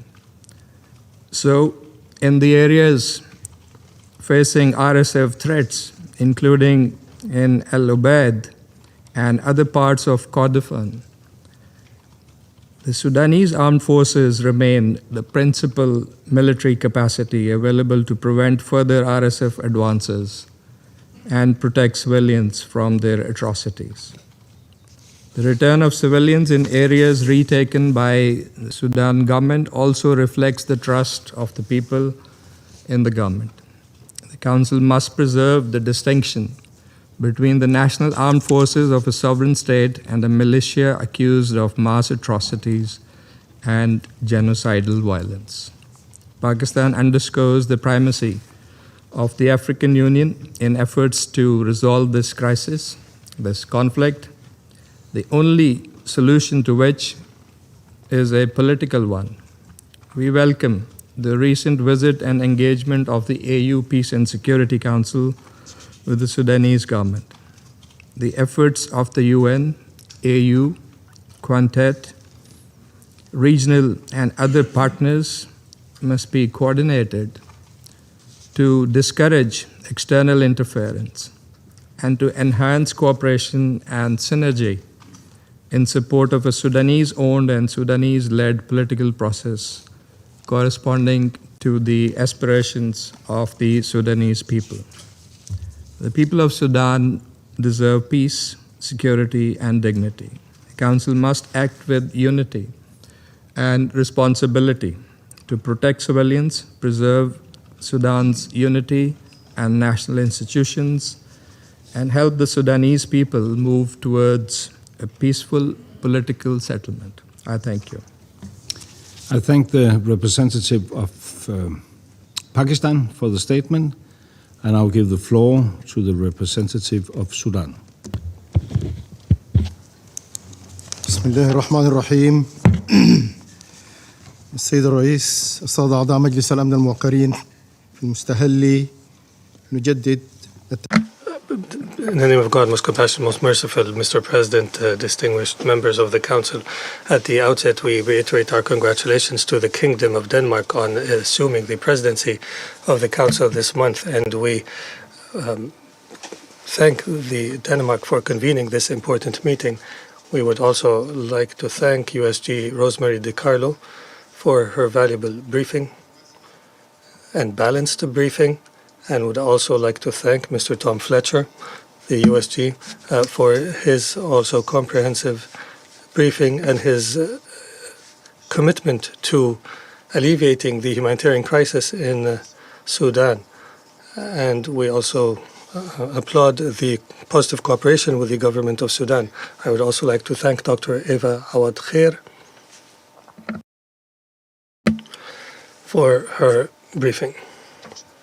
I would also like to thank the Deputy Foreign Minister of Latvia for her statement as well.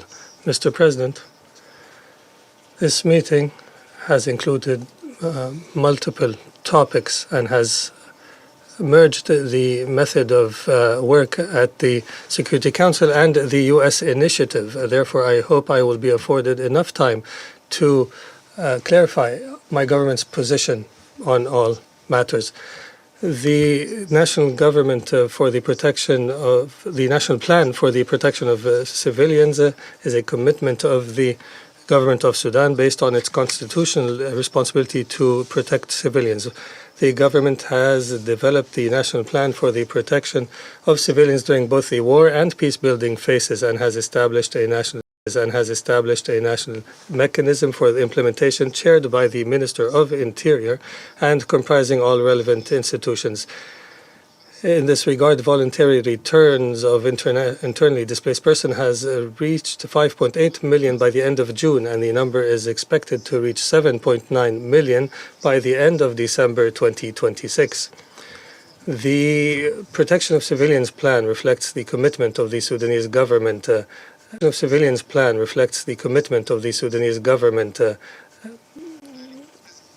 The government of Sudan is committed to its obligations during the war to protect its citizens as much as possible, guided by international humanitarian law and international human rights law, and as per international treaties in this regard,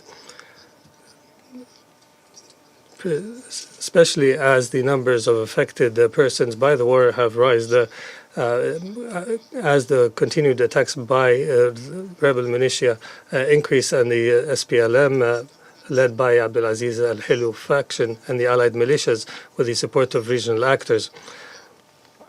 We are working in order to further protect civilians and promote sustainable peace within the framework of national ownership, in particular Resolution 2736.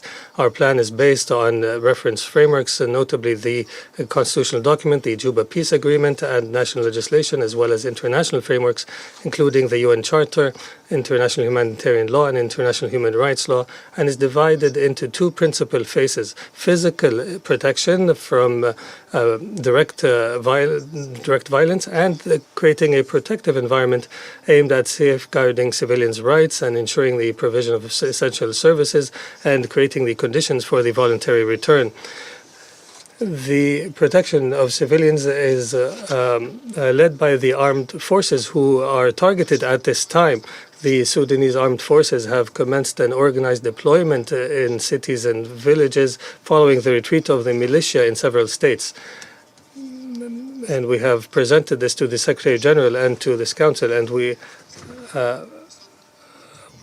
SAF is being deployed to address the threats, and specialized officers in the area of protection are participating in the tactic development.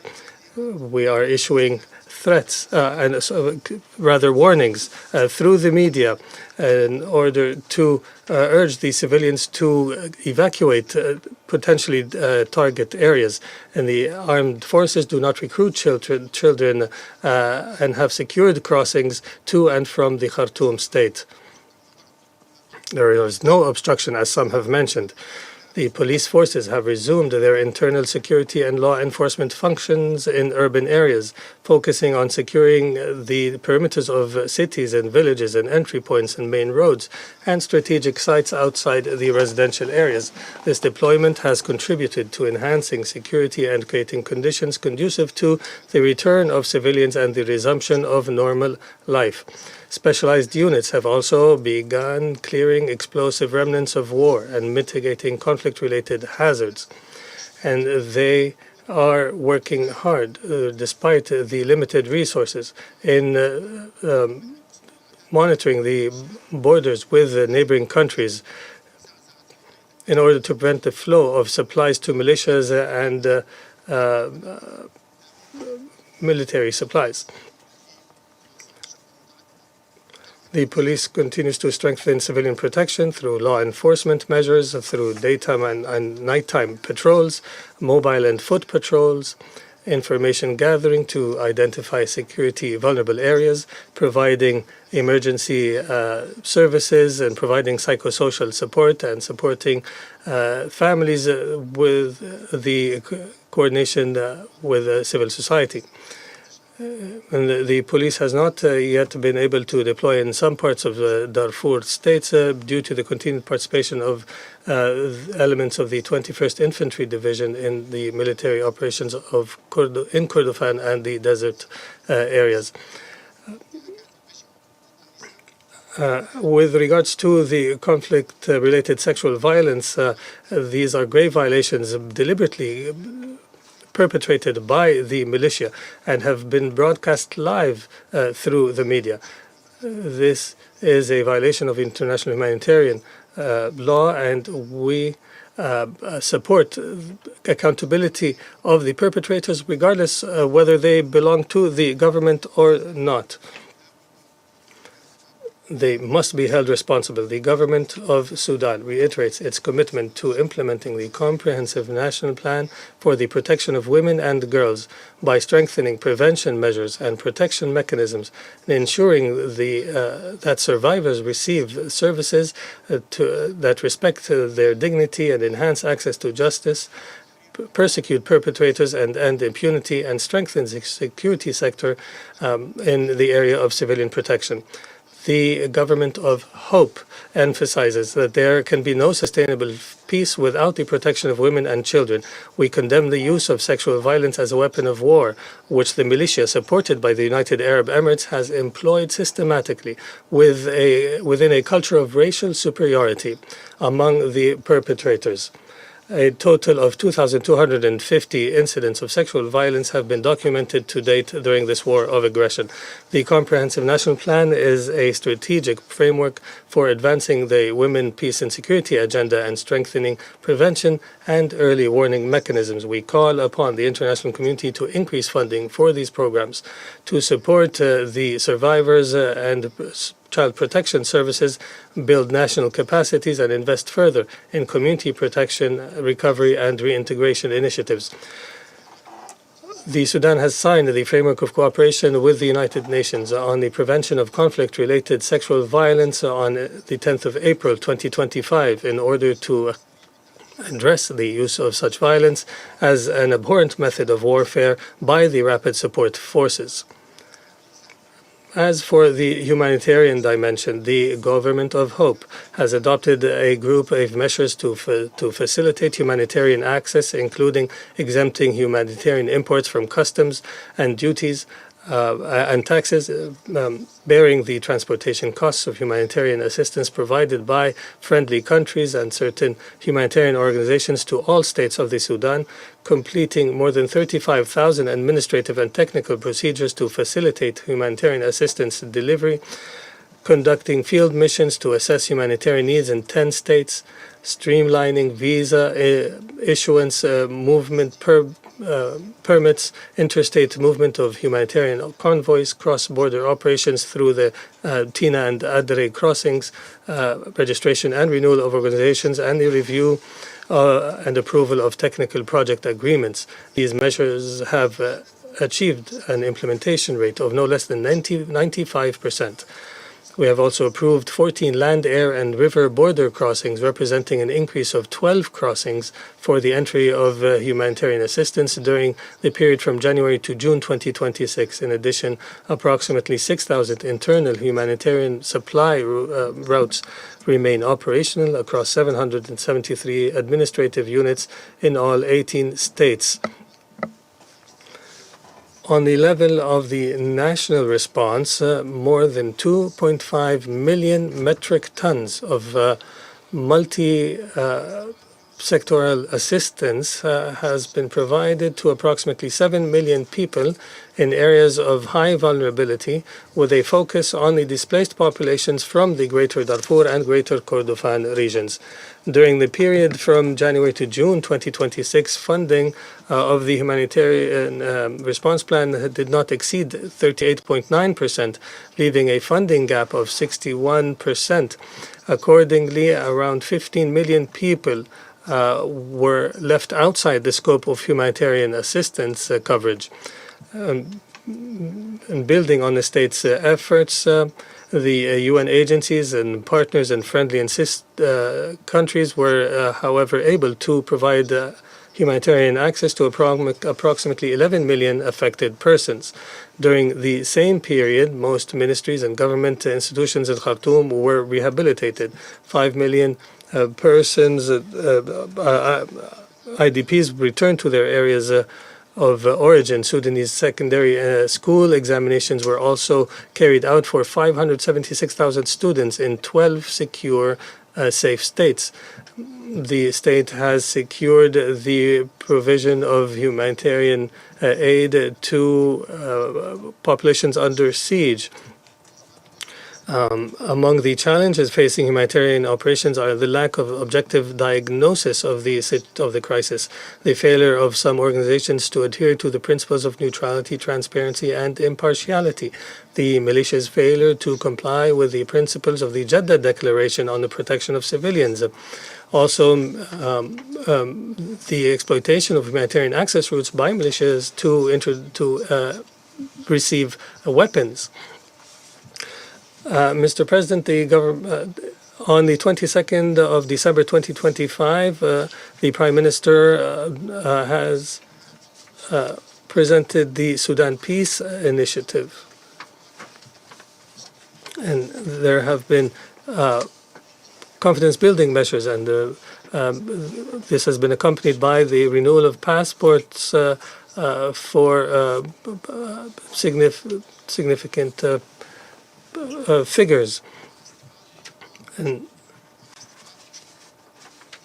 we are excluding the rebels and parties that carry weapons from dialogue. The national dialogue is based on the constitutional document, and that has provided for the establishment of a transitional legislative council representing the parties of the peace process and national political actors, with significant participation from women and youth. The dialogue is a main channel for ending the war. It is the means to end the evil, and it's the means to restore trust, and adopting parallel measures to protect civilians and create consensus between civilian and military and social segments of society. The state has approved temporary immunity for participants, and this will assist the processes taking place to bridge the differences. And this, however, will not relieve from accountability. We must admit that the war of aggression has fueled hate speech and torn the social fabric. The Security Council should support the Sudanese National Dialogue in implementation of Resolution 2736 through reinforcing national ownership of peace building and safeguarding national responsibility to end the war without allowing some parties to obstruct the process. The prolongation of the war is a result of the continued supply of weapons and material to the militia, resulting in accumulated stockpiles in Darfur and North Kordofan outside any UN oversight.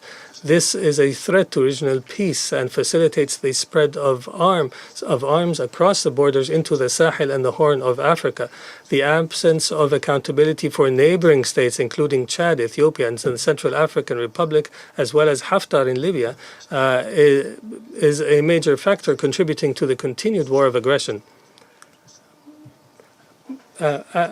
As for the initiative by President Donald Trump and the efforts of Mr. Bolos, who we appreciate, I was hoping he would mention the role of the Sudanese armed forces in cooperating with him instead of equating between them and the militia, and not recognize the difference in legitimacy.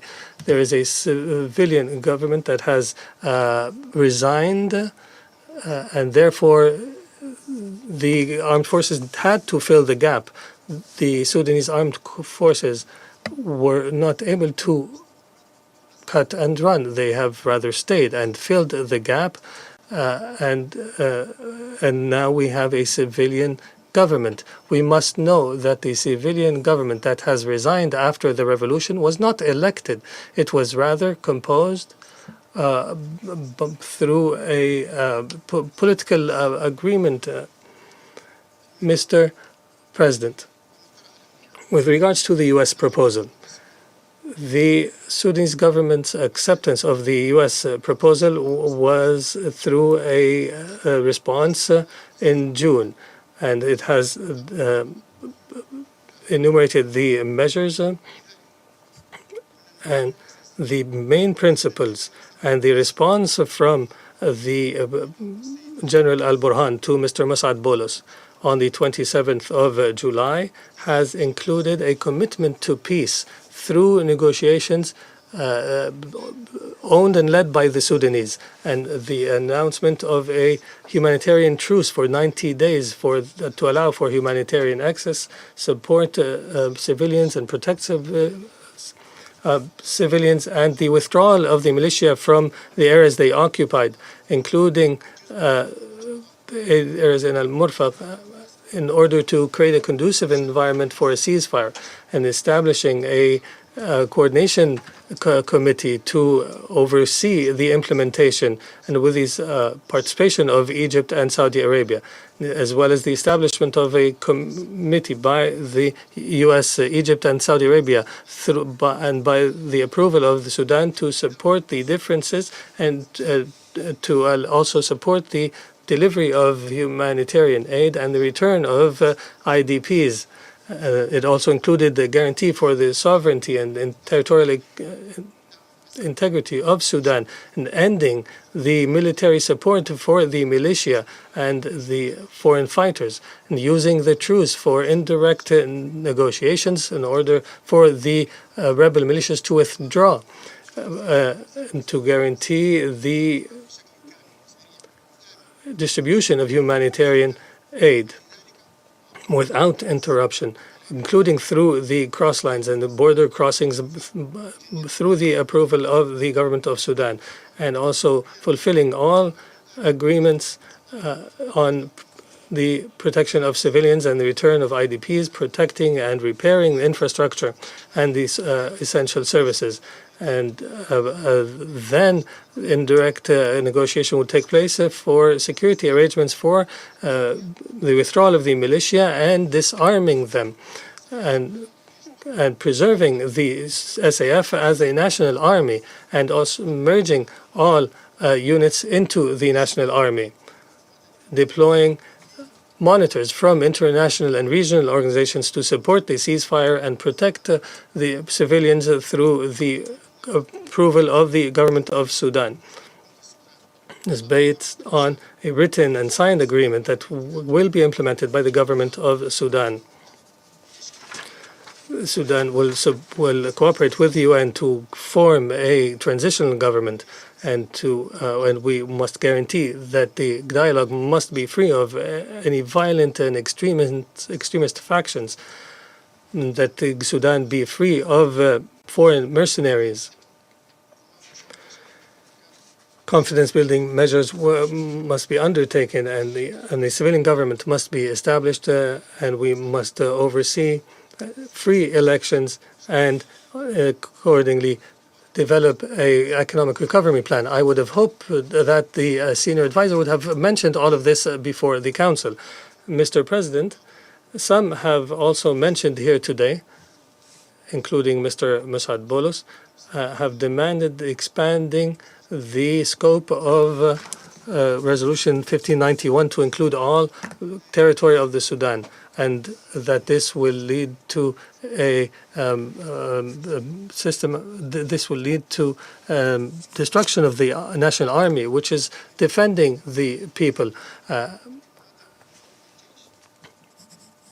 That the 5 million returned refugees are great evidence of the role of the national army. Mr. President, it is concerning that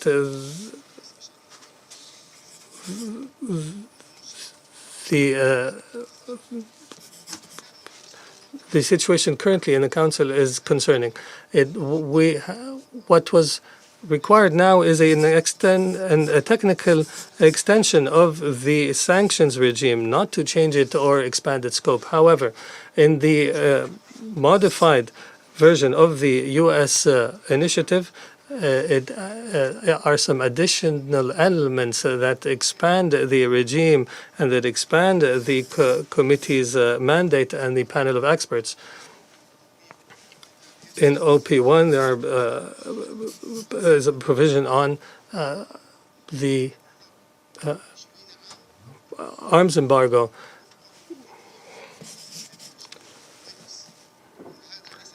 This is not a technical modification or just an adaptation to the developments. It is an essential change. The proposed expansion is significant, and OP2 adds a number of measures that add to the criteria for listing.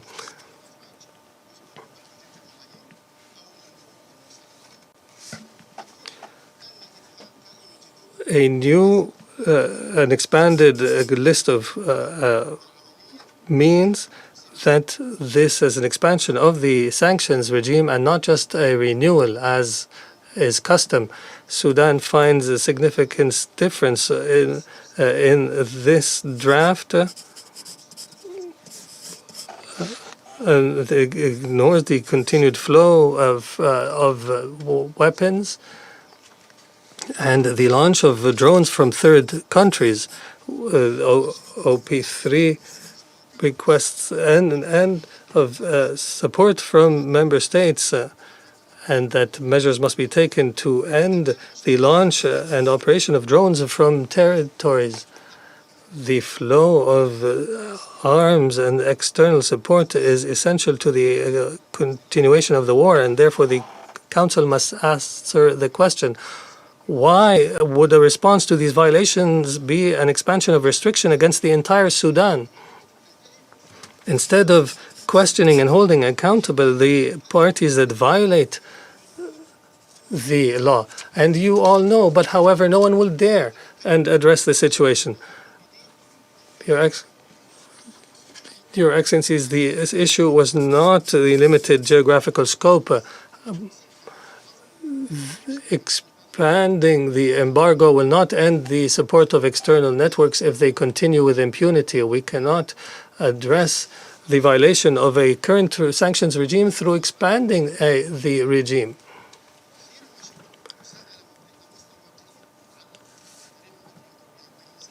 This is issued is how the issue here is how the Council views the conflict in Sudan. The SAF is the national institution of the state of Sudan, which has celebrated the 70 years of independence just now. The proposed sanctions regime practically leads to equating between the state institutions and the rebel militia and subjects them to the same restrictions. This is a essential targeting of our national sovereignty, and it ignores the legal differences between the parties. This must not be overlooked by the Council.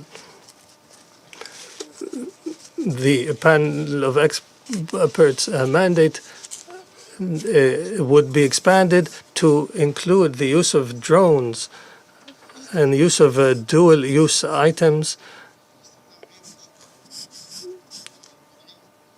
and the illegal use of natural resources. These elements together confirm once again that the draft is not only renewing the regime, but is seeking to establish a new regime.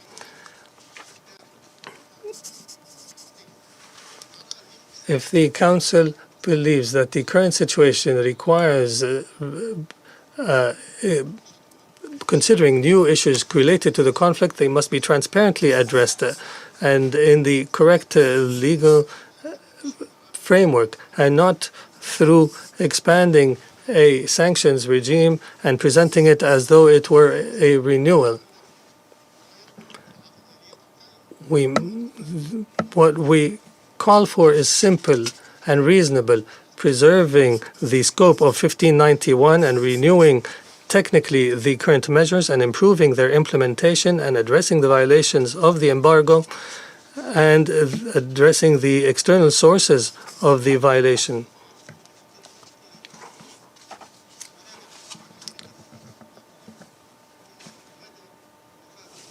we must address the implementation and the respect of member states for the implementation of the Security Council resolutions and holding violators accountable.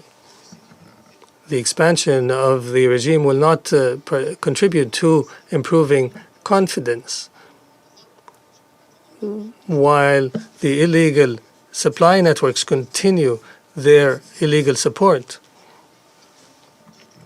A technical renewal is required and a strict implementation of the current regime. While the Council addresses the future of the sanctions, we can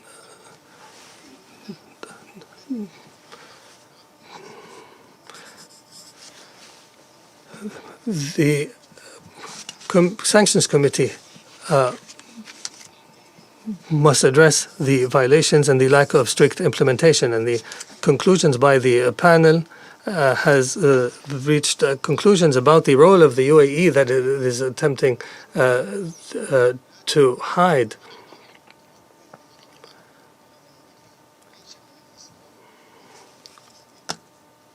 Mr. President, since the expulsion of the militia from Khartoum in March 2025 and its loss of its strategic influence, its means of attacks have changed fundamentally based on, and now it uses long-range drones. The weapons received by the militia from external supporters is flowing without any oversight, and it's establishing a parallel regional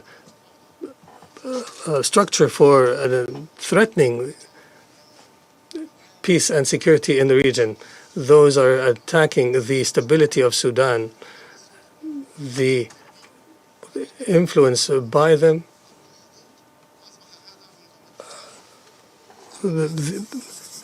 these networks are funding their activities through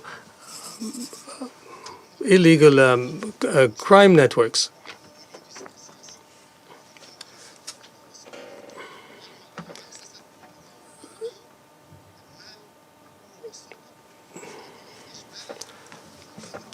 They are enslaving persons and exploiting young people, and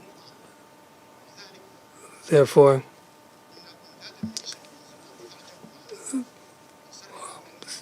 the artillery equipment being provided to the militia is a threat against civil aviation and UN missions and counterterrorism operations.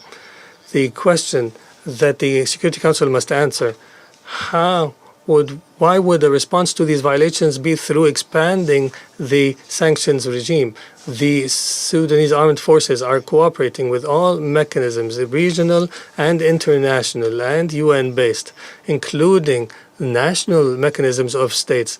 Any measure that attacks or weakens the army, as this draft does, returns the strategic vacuum that is detrimental.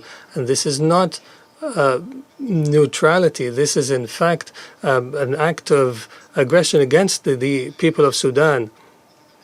The use of drones by both parties does not equate the parties. We cannot equate between who uses drones to attack civilians and destroy infrastructure and a party who uses drones to defend the civilians. This is the difference. Sudan does not oppose Sudan suffers the most from weapons and their illegal flow. However, expanding such a sanctions regime will weaken the protection of civilians. Thank you, Mr. President. Thank you. I thank the representative of Sudan for the statement, and I now give the floor to the representative of Ethiopia. Thank you, Mr. President. my delegation expresses its gratitude to you for taking the initiative to convene this important meeting.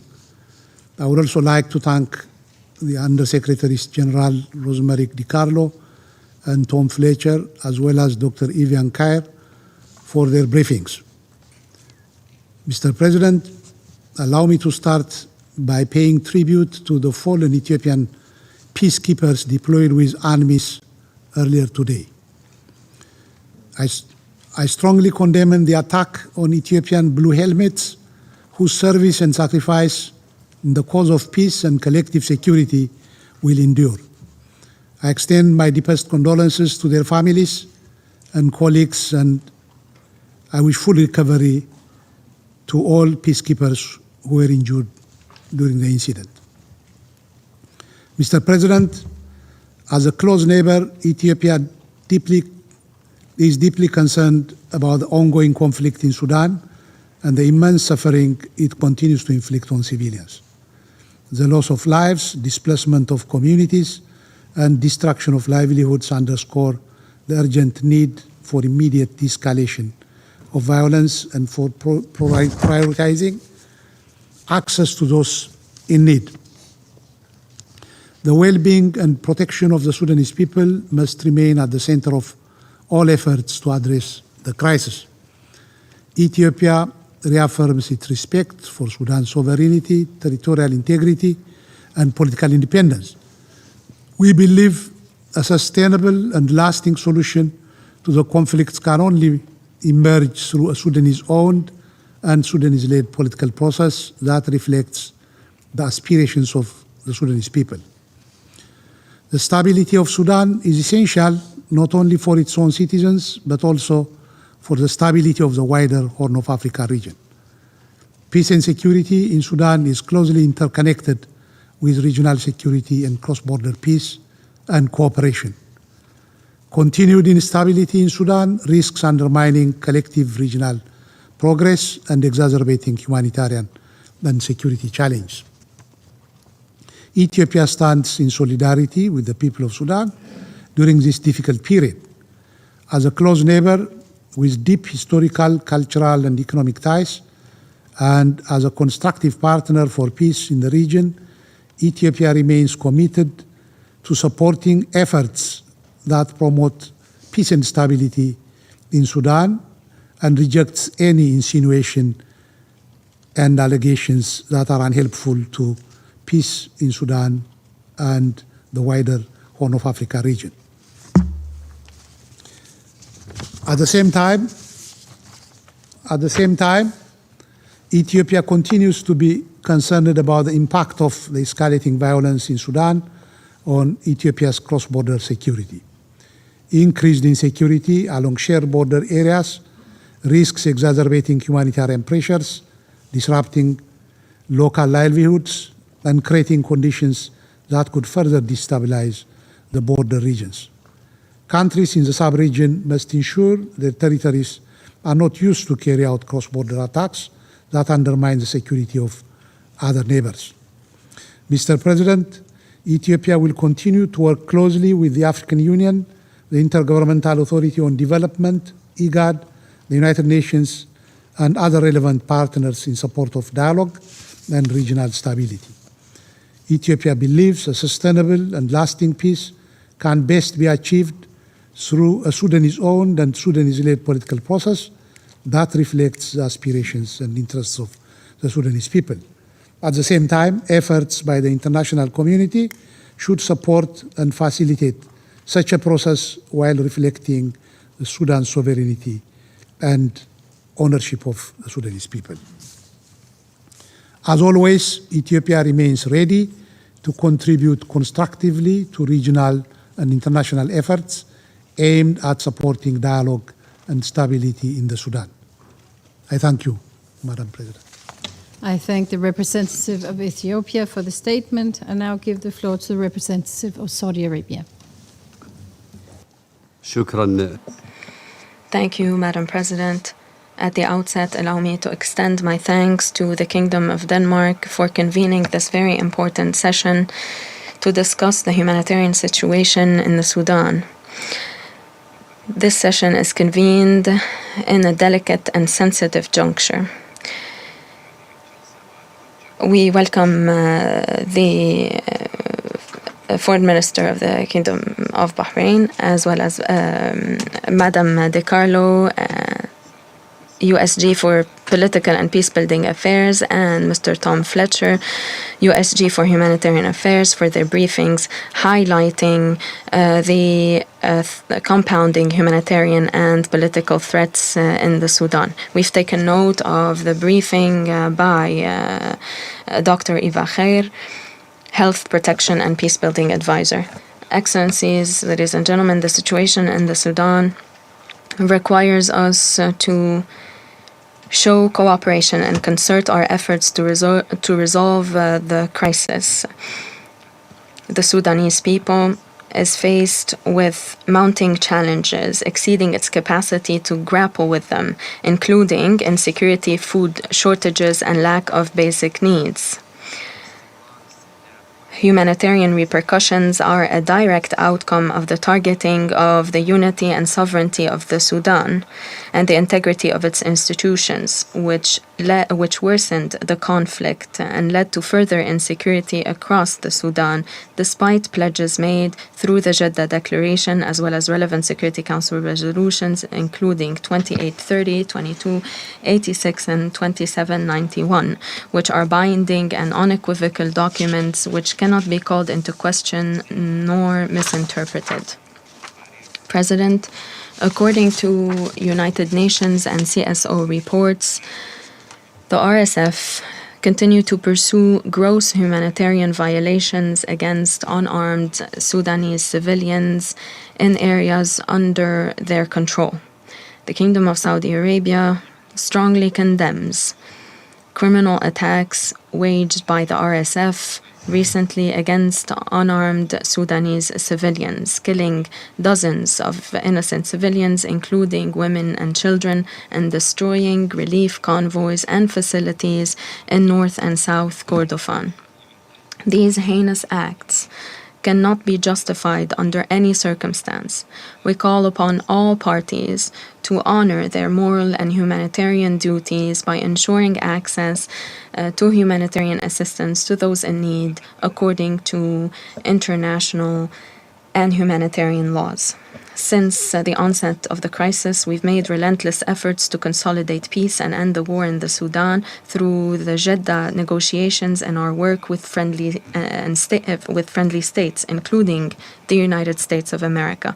In this regard, we thank the U.S. administration and its envoy, Masad Boulos, for the efforts to end the conflict.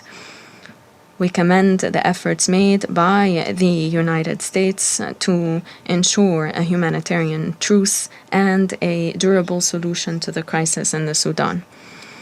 There is no doubt that access to humanitarian assistance remains one of our utmost priorities. In this regard, we commend the stance by the Sudanese government to keep Adre crossing open to ensure delivery of humanitarian assistance without restrictions to all states in line with the principles of IHL and the Jeddah Declaration of the 11th of May 2023 and relevant Security Council resolutions. We welcome the role undertaken by regional organizations, including the African Union and the League of Arab States, and we commend the efforts made of Special Envoy Havisto.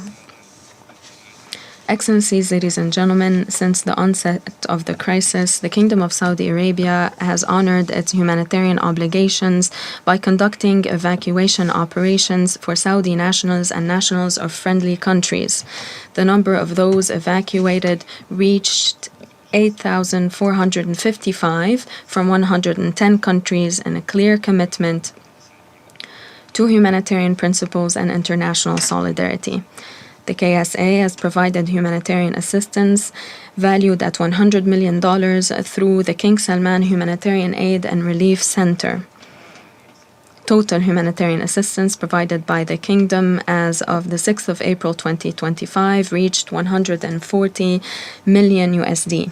Total assistance provided to the Sudan and registered through the Saudi aid platform from various donors reached $3.1 billion, which reflects the Kingdom's steadfast commitment to supporting the Sudan and our brotherly people. In conclusion, we reiterate our full support to all efforts to reach a permanent ceasefire and kickstart an inclusive political process that is Sudanese-led, without dictations from foreign parties. One that protects state institutions, fosters security and stability, and enables the Sudan to overcome the hardship and pave the way for a future of peace, stability, and prosperity. I thank you, President. I thank the representative of Saudi Arabia for the statement, and I now give the floor to the representative of Egypt. السيد الرئيس، نشكر الرئاسة الدنماركية. President, we thank Denmark for convening this meeting. And we thank the Foreign Minister of Denmark for joining us in this meeting. We thank the briefers for their valuable insights. President, amid a complex landscapes where political, humanitarian, and security considerations are multiple, we stress that the terms of references through which and the principles through which the Council considers the situation of the Sudan must remain steadfast, ensuring that we preserve the unity of the Sudan and that of its people, including its territorial integrity, to ensure that its state's institutions are not dismantled. The crisis has continued, and the Sudanese people have paid the greatest price. The international community has not undertaken decisive measures to address threats faced by the Sudanese people due to the actions undertaken by the RSF. Protecting civilians cannot be selective. This protection is a responsibility that cannot be disregarded. It cannot be subject to double standards. Calls must be made for an end of the war, as well as an end of all that feeds and stokes it. In this regard, we stress that utmost priority must be given to the end of bloodshed and the war, not the management of the war or coexistence with the war. The Council must undertake an effective and credible framework to hold perpetrators of gross violations accountable. Many reports of reporters, media, humanitarian actors have documented such violations against civilians. We reject any attempt to undermine the unity of the Sudan, and we reject the establishment of parallel governing structures that will entrench division or impose a fait accompli that jeopardizes the unity of the Sudanese people. Egypt rejects any approach that ignores the difference between the parties or the difference in liabilities and responsibilities between the rebelling militias and the SAF. State institutions are a priority for stability in the Sudan. Seeking a path to return to stability, therefore, requires us to support state institutions and establish an implementable vision that ends the war and at the same time preserves the state. President,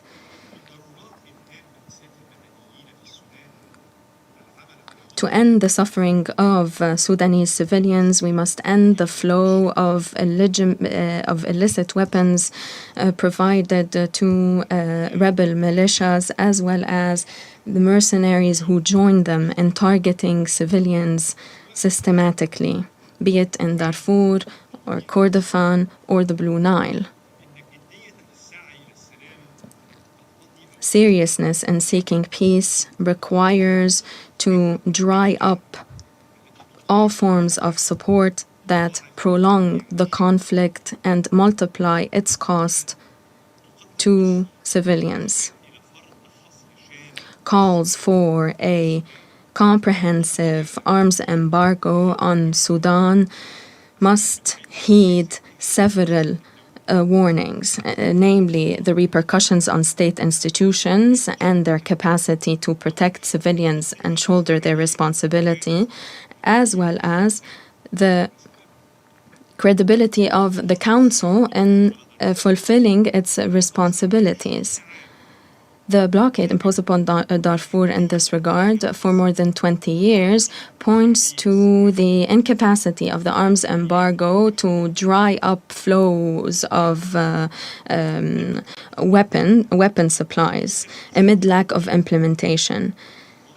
International efforts must be geared towards ending illicit supply of weapons and mercenaries that directly contribute to the militia's capacities to put civilian lives at risks. Excellencies, Egypt is making every effort to help end the suffering of the Sudanese people through our engagement with the Sovereign Council and our work with international partners through the Quad. In this regard, we welcome the efforts made by the U.S. administration and his advisor, Masad Boulos, as well as the continuous coordination thereof with Cairo. Our engagement here is based on our steadfast conviction that peace cannot be made by a single party, and that ending the war requires regional and international concerted efforts. These must be reoriented towards a unified purpose, namely ending the war and building an environment conducive to a political dialogue that is led by the Sudanese people and owned by them. In this regard, we welcome efforts made by the SG's special envoy, Mr. Havisto. We reaffirm that any arrangements to end the war must pave the way for comprehensive peace and not a curtain that rather covers the situation or the current regional landscape. No fait accompli for the partition of the Sudan can be imposed. We stress the need to continue to provide humanitarian assistance safely and without restrictions to conflict-affected areas. Funding for the humanitarian response plan must increase. We welcome the announcement by the Foreign Minister of Denmark of additional contributions to provide humanitarian assistance to the Sudan at the beginning of this meeting. Neighboring countries should not shoulder more burden. They have opened their doors to those who have fled the conflict.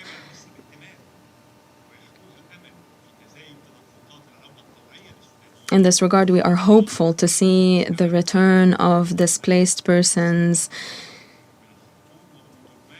to SAF-controlled areas, namely in Wadi Madani and Al Jazeera. This return is proof that the Sudanese people are confident in the state's capacity to provide them with necessary protection.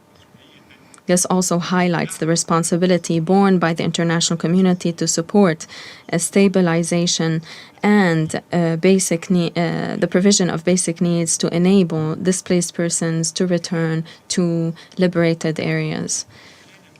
In conclusion, President, we should not surrender to a reality that does not safeguard the right of the Sudanese people to protection and security. We should not yield to attempts to partition and divide the Sudan. Therefore, the Council must show precaution in adopting resolutions or undertaking measures that undermine the right of the Sudanese people in a united and stable state. I thank you, President. I thank the representative of Egypt for the statement, and I now give the floor to the representative of the United Arab Emirates. السيد الرئيس أشكر الرئاسة على عقد President, I thank you for convening today's meeting. I wish to thank Tom Fletcher, USG for Humanitarian Affairs, and USG Rosemary DeCarlo, as well as Dr. Eva Khair for the briefings provided. The latest report of the Secretary General on the protection of civilians and briefings we heard today reiterate the current devastating situation in the Sudan, which came as a result of the disregard of the belligerents to the rights of civilians and their commitments to international law, as they have preferred to continue hostilities rather than protect the lives of civilians and the future of their country. In this regard, I wish to stress 3 points. First, the protection of civilians must remain a priority, in addition to accountability for gross violations. The UAE rejects the targeting of civilians and civilian infrastructure by any party and anywhere at any time, namely attacks using drones against civilians. We stress the need to ensure that the principle of distinction is guaranteed as one of the more important international obligations to be honored. Violations of the rights of children in the Sudan must cease, namely after the UN documented more than 1,900 gross violations perpetrated against children since 2025.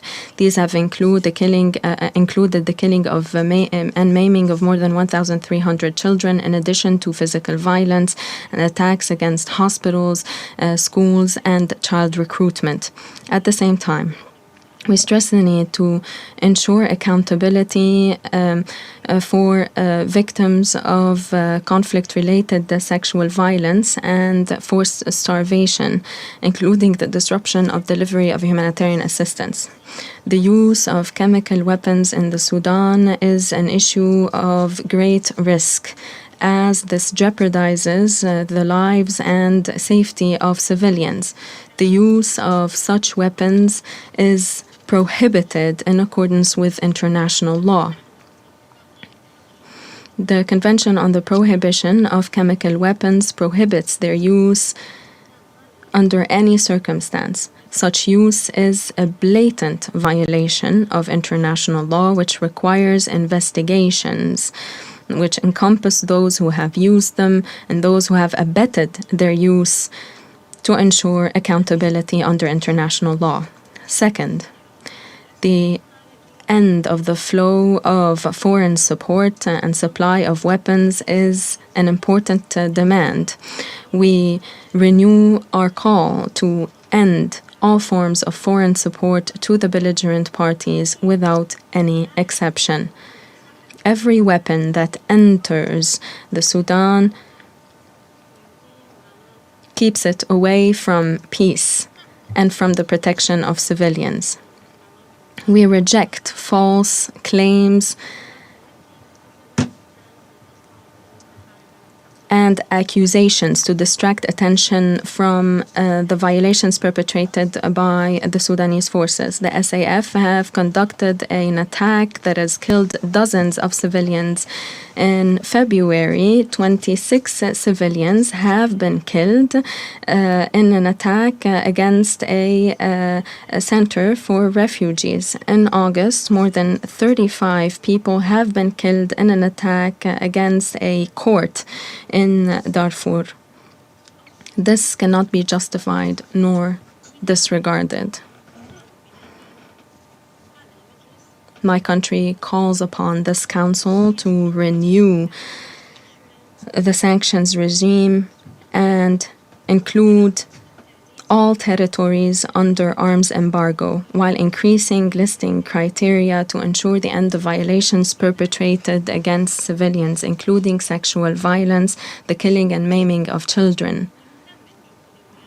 We welcome efforts made by the United States as penholder for the sanctions regime in the Sudan, and we extend our full support to the United States in this regard.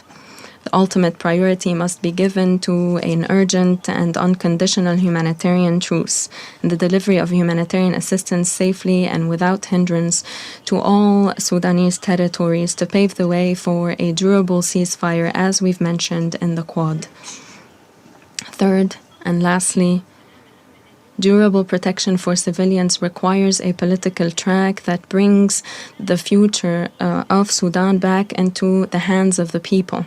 A process that is credible, civilian-led, and that is independent from the belligerent parties and extremist forces to pave the way for an independent civilian authority that safeguards the aspirations of the Sudanese people.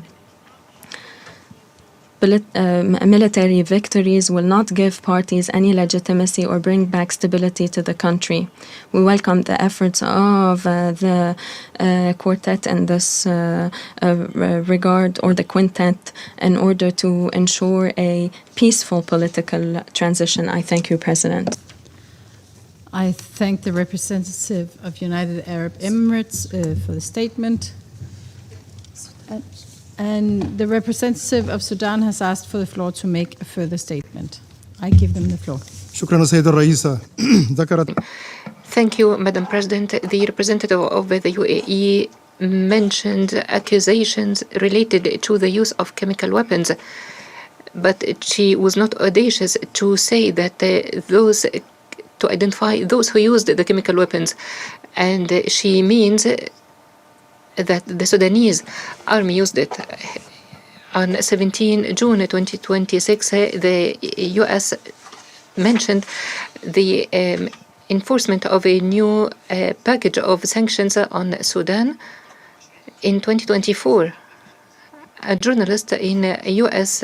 paper called me and talked about the allegations of the use of chemical weapons in the war, and received information from media outlets that a call was made to the U.S. administration stating that the accusations were based on information from an intelligence in the region, a third country. And we have two enemy countries to the Sudanese army who are working hard to dismantle the army and support the rapid support forces. They provided with weapons and weapons of interception. New York Times stated that the Sudanese army used these weapons twice. And I would like to mention the statement of the executive director of Yale School of Health questioning if the U.S. has taken the right decision. And he mentioned that it is alarming that no field reports are available to confirm the use of chlorine gas. Madam President, on February 1st, 2024, the Technical Committee of Sudan on the implementation of Security Council Resolutions 1372 and 1267 and subsequent resolutions, it made a report referred by its chair to the CITED, naming terrorist organizations and entities according to a decree from the cabinet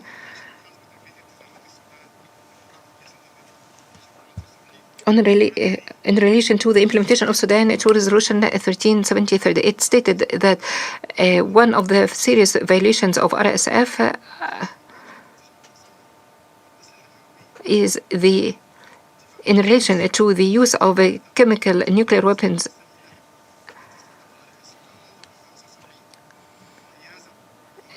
RSF possessed chemical and nuclear material, and they have been transferred to schools and hospitals.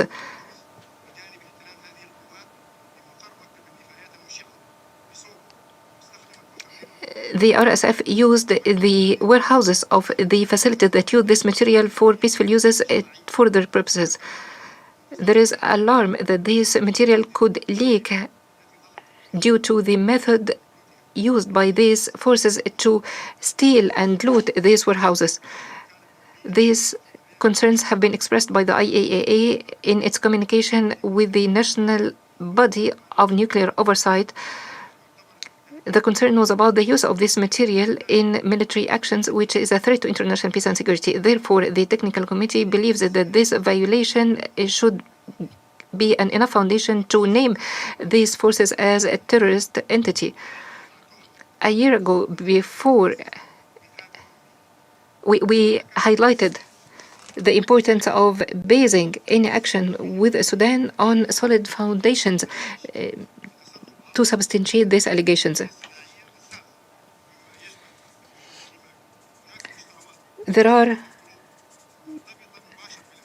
chlorine material used for humanitarian and industrial uses, and we question the open source evidence and the information referred by intelligence bodies from countries that are enemies to the Sudan army. They claimed that samples have been collected by third party without the supervision of the OPCW. These are not foundations strong enough to have allegations against a country which will undermine the professionalism of the army. The report of the technical committee has been handed to the CTAD, and Sudan remains committed to peacefully handle the material. The Ministry of Health of Sudan has not confirmed any aspiratory conditions. 300 plants have been set ablaze by the RSF, and if there is a presence of chlorine in any area, it is a result of the attack by RSF on the fuel stations. The armed forces has not used any chemical weapons during the war. Sudan uses ammonia and chlorine for water desalination, and if there are yellow clouds, they are merely leaks of toxic chemical material as a result of the actions of the RSF.